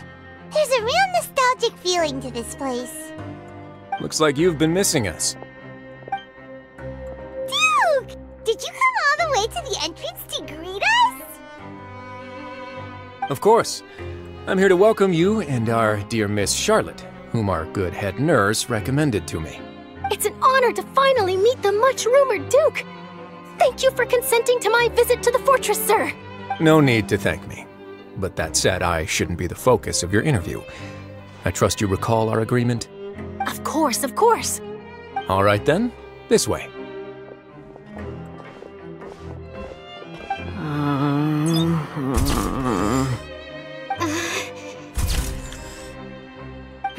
Hey, no need to be so nervous. I I've already taken all the photos we need. Miss Charlotte, do these pictures really need to be published on the cover of the Steambird? It would seem that Miss Lorvine doesn't want her face to appear beside that of Mr. Jurier, hmm? Sir, please don't say things like that. But it looks like dear Mr. Jurier denies it. Might this interview be very important to you, then? No, I just... This is my first time being interviewed, and I'm very thankful to the Steambird for... Now, I might not look it, but I actually did meet Mr. Edwin once. And I'll be honest, I enjoyed chatting with you more. You've definitely got more of that genius vibe going on. The boat that brought about a miracle, the ark that saved the people. Why, you recreated a myth back there, like an emissary of legend. Still, if I might ask, where's that flying ship now? Huh! Looks like Charlotte's trying to get herself another exclusive scoop. I have to apologize, but that ship is presently in the bowels of our factory. I'm afraid it won't be easy for you to get a shot of it. Really? Well, then in that case, could I have an interview with you to make up for that loss? You already know my answer, I'm afraid. Best you interview our head nurse instead. Or perhaps you'd like to take another photo of this couple of researchers? Did you really have to use the word couple? Well, then, 2 solo photos will do. Is my hair messed up? Please, someone help me have a look. Things sure are getting pretty lively here. We've seen this kind of thing before. Oh, seems like everyone's here. Would any of you like to try this new drink I came up with? Ah, Siegeween. Hey, Miss Charlotte. Why don't you, take some pretty photos of our head nurse? Sure. Come on, Miss Siegeween, over this way. Let's find a brighter spot. Huh? Sure. Do I have to smile? So, how have things been at the fortress? Same old, as you can see. Fontaine's undergone some changes, but this place is still more or less the same. Other than that flying ship, it got a tad too much attention, I think. That's why I decided to let the interview go through. We should direct more public opinions toward the behind-the-scenes heroes. Am I right, Mr. Jurier? Miss Lorvine? You're too kind, sir. I believe that you too should have your day in the sun. Not that you would want that, which is a pity. I'll just leave the spotlight to you two.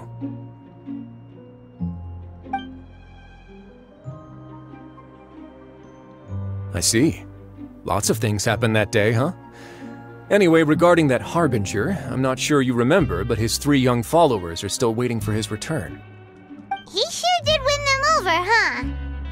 I'll tell them that there's good news and bad news. The good being that their boss seems fine, and the bad being that they must face extended sentences for abetting his escape. Oh, actually, what about you? Are things gonna change for you too? What change can there be?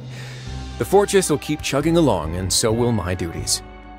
As to what Miss Furina's departure will mean for the nation, and if our laws and governance will be transformed, we'll leave those to the folks in the overworld. Hey everyone, the photo shoot's done. Good. In that case, let's call it a day here. Thanks for your cooperation. Come on, Traveler, let's go. Till next time, everyone. There'll be a next time? Maybe. Who knows? I might write a story about the underworld. All right, last stop, the docks.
hurt in the morning.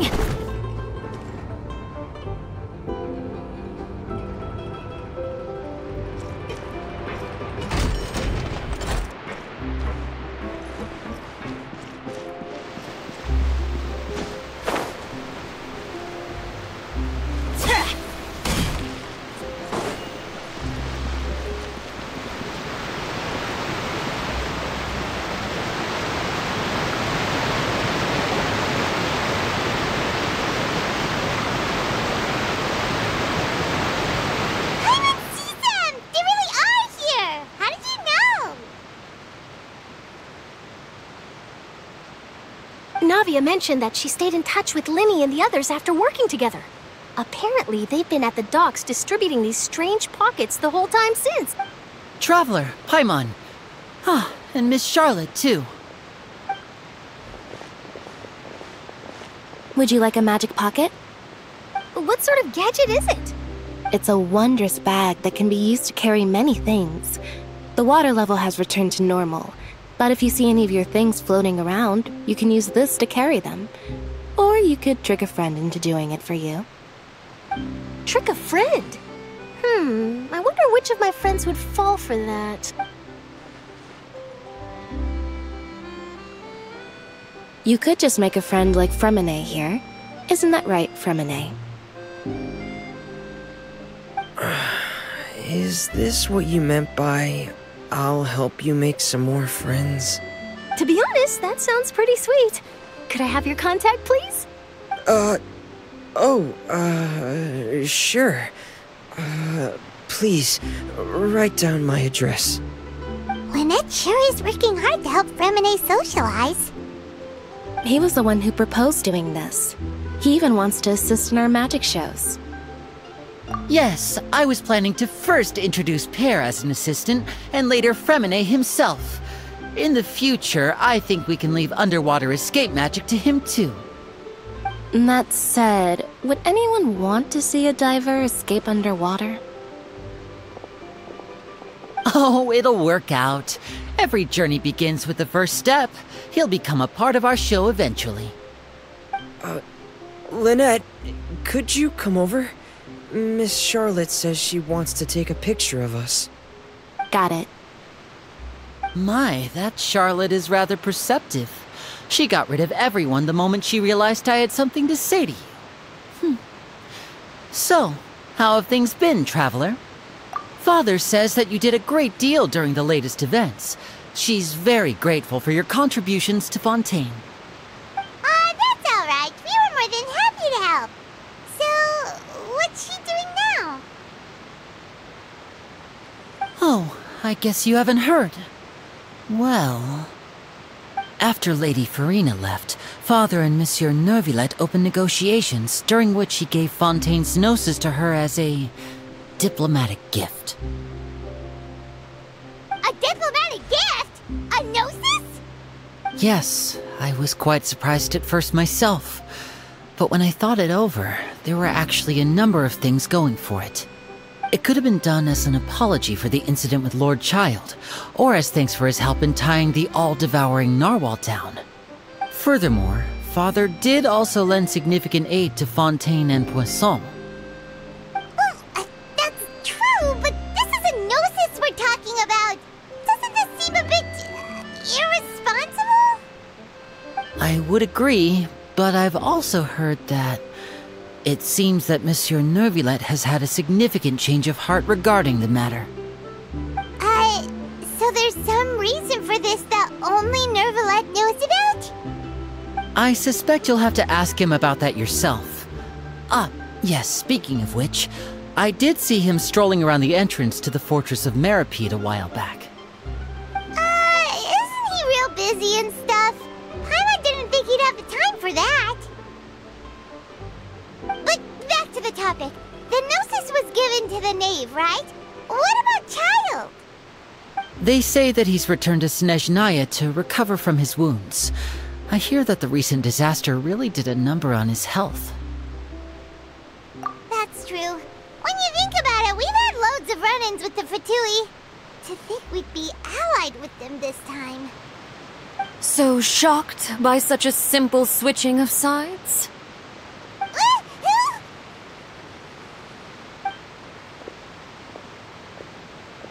Father!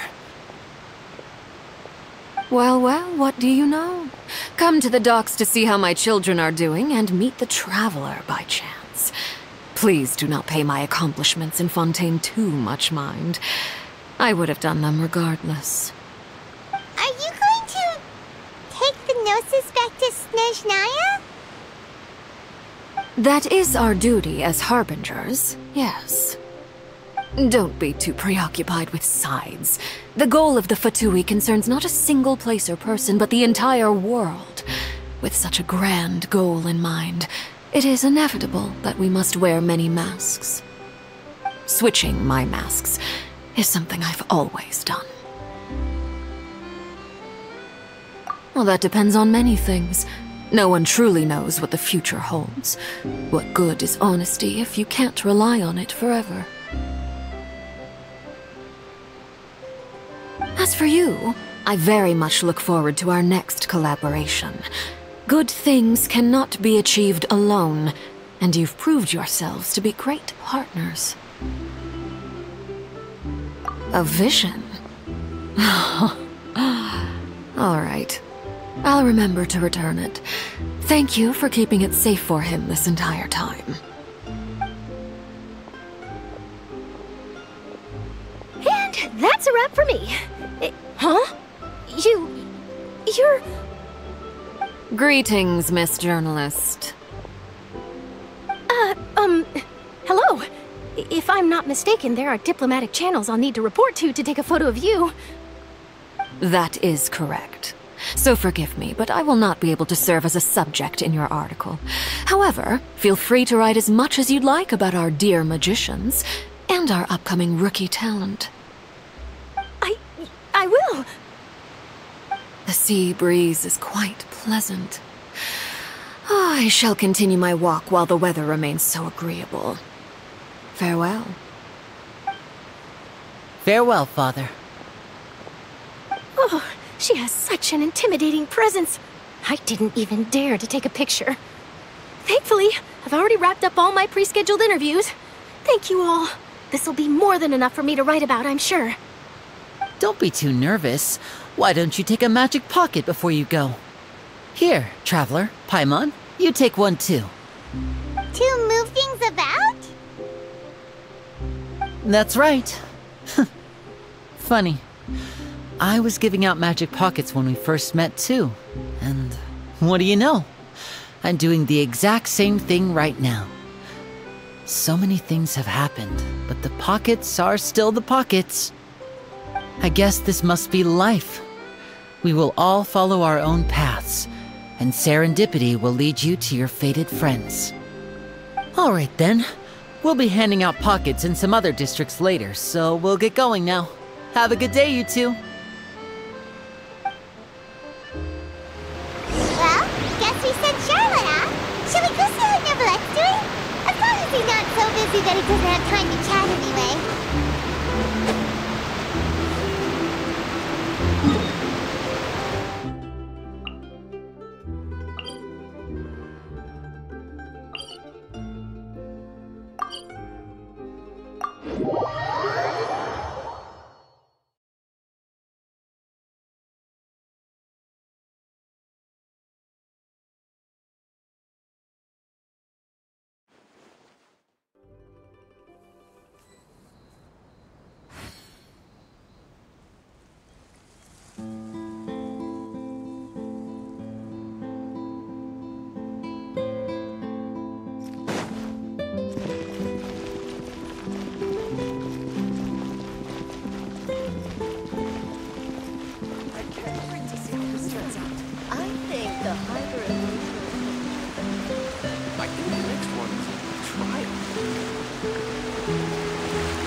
The entrance to the fortress! Ooh, he really is there!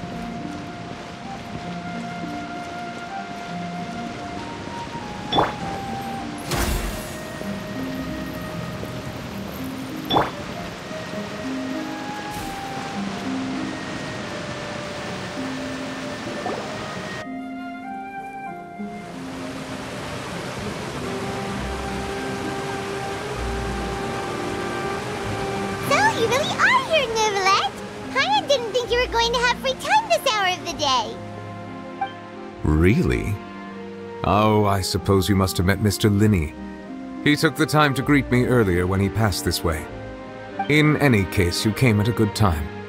I was just considering reaching out to you to set up a meeting, so I may explain some things that I haven't had the time to before. Aw, Paimon's glad that you remembered. Thank you for keeping us on your mind, what with you being busy and all. Alright, let's have it then. How was Fontaine actually saved? The whole business is still quite the mystery to us. It is strange how words can often leave a bitter taste in the mouth when it finally comes time to say them out loud.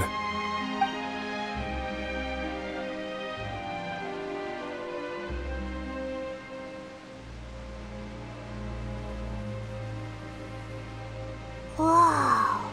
So that's what happened? Focalor destroyed the divine throne of the Hydro Archon and restored your power to you, transforming you into a fully fledged elemental dragon sovereign! But Paimon still doesn't quite get what you did to save the Fontainians from dissolving. For me, the authority of the ancient dragons refers to absolute control over the hydro element. Fontainians were incomplete humans born of Egeria's use of the power of the primordial sea, with constitutions similar to that of mimics. But so long as those primordial energies remain within them, I could use the ancient dragon's authority to grant them true blood, after the fashion in which life was first brought into being on this planet. In other words, when I gave my verdict, Fontainians became true humans, and thus would naturally no longer be dissolved by water from the primordial sea. Focalor must have counted on you to make that decision as well. Your verdict was the key to making the prophecy appear to have come true while saving everyone. Yeah, and in a manner of speaking, Focalor finally managed to fulfill the original Hydro Archon's wish to turn Oceanids into real people too! It seems from your expressions that you still have more things you wish to ask. Ask away. I will tell you the truth as I know it.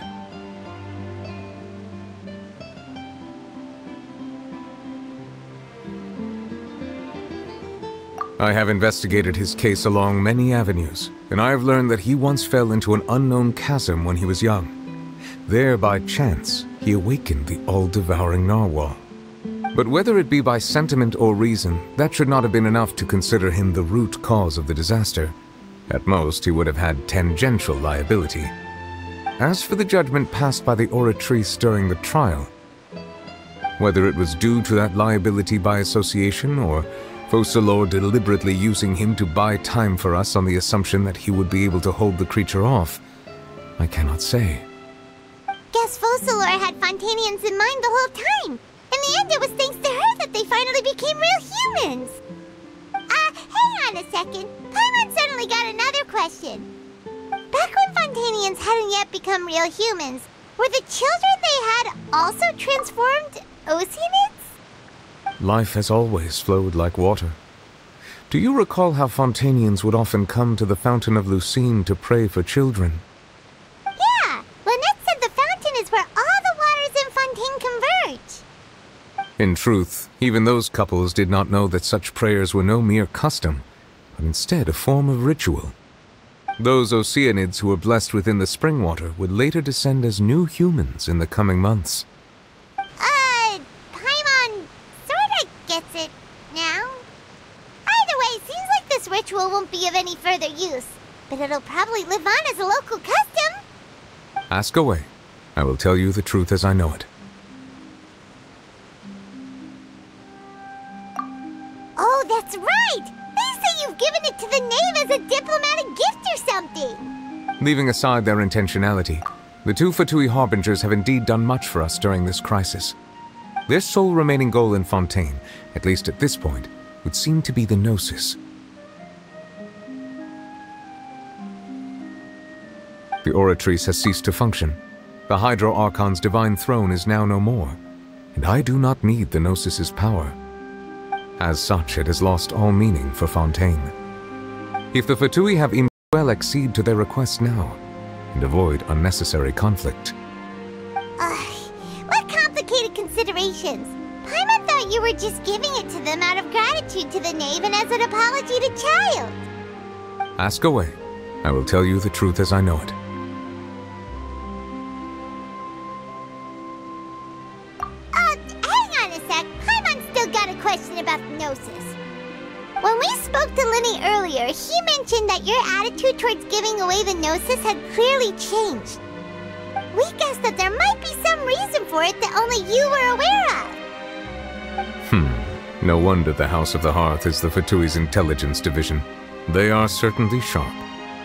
So regarding this specific issue, I was just getting ready to share something with you. What is it? In truth, I exchanged some further words with that lady named Skirk after sending you two back to the surface. It went something like this.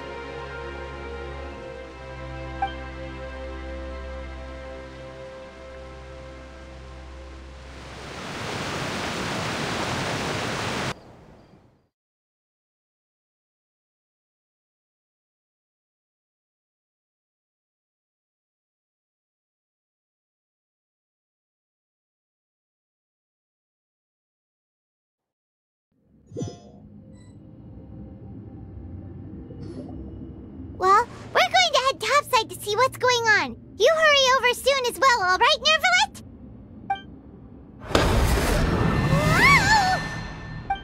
What next? The all-devouring narwhal isn't here, so I'm no longer getting any interference.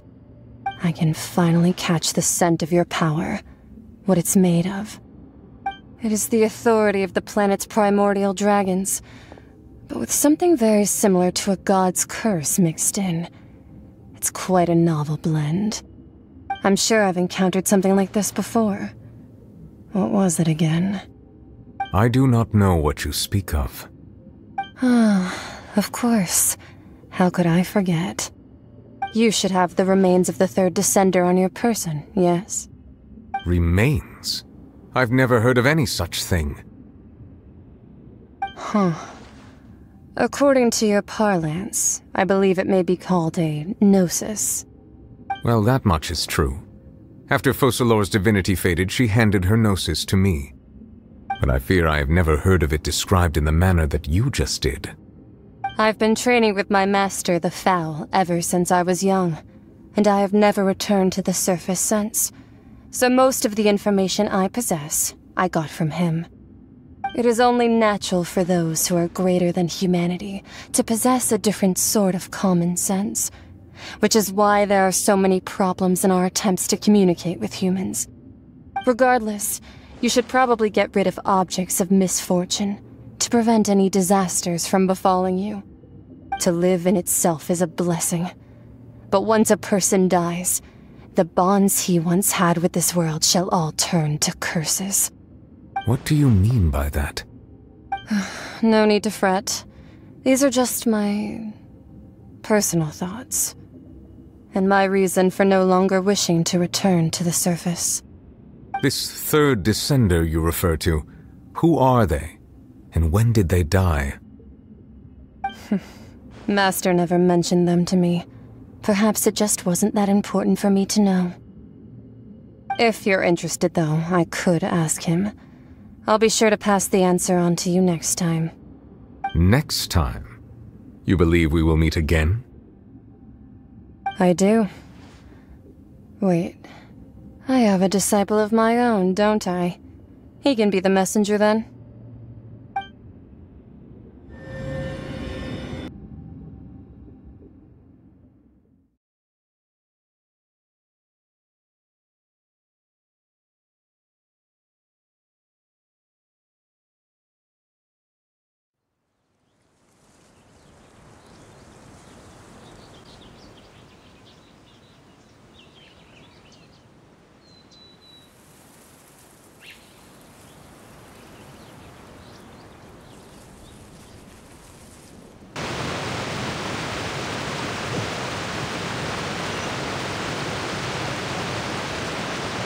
That's what she told me. Whether it would prove useful or not, I wanted to pass that information on to you. The remains of the third Descender? So that's what the Gnosis actually are. Paimon just thought they looked like chess pieces. How could they be a person's remains? All the same, assuming that there was no misunderstanding or special metaphor at play, that is what she meant to say. And she said that it would bring misfortune and that you should check it, which is why you gave it to the Fatui! If she speaks the truth, then I would simply be putting Fontaine at unnecessary risk by keeping it here.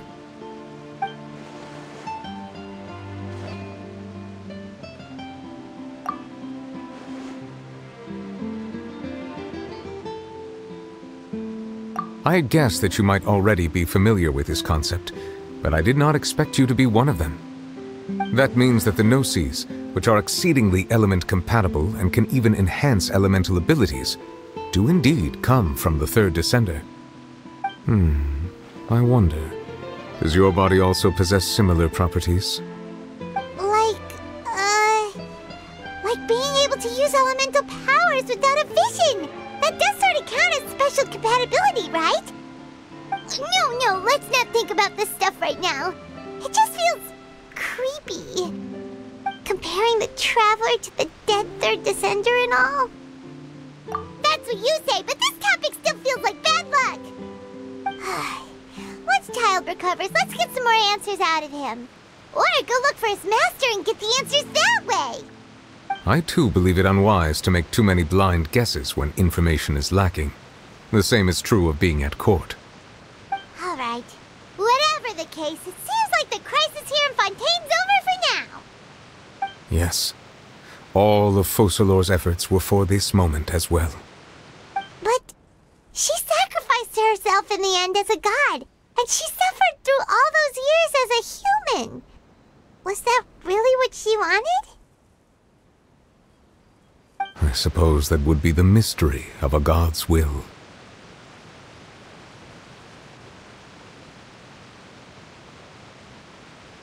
I suspect not. But once in a while I too would guess that if wishes were like the clouds in the sky, they will one day return to the earth as raindrops. Life flows like water, and rain is the final answer. The water levels may sometimes tilt one way or another, but the rain falls fairly upon all. And what, ultimately, is the difference between the rains that fall upon all of us?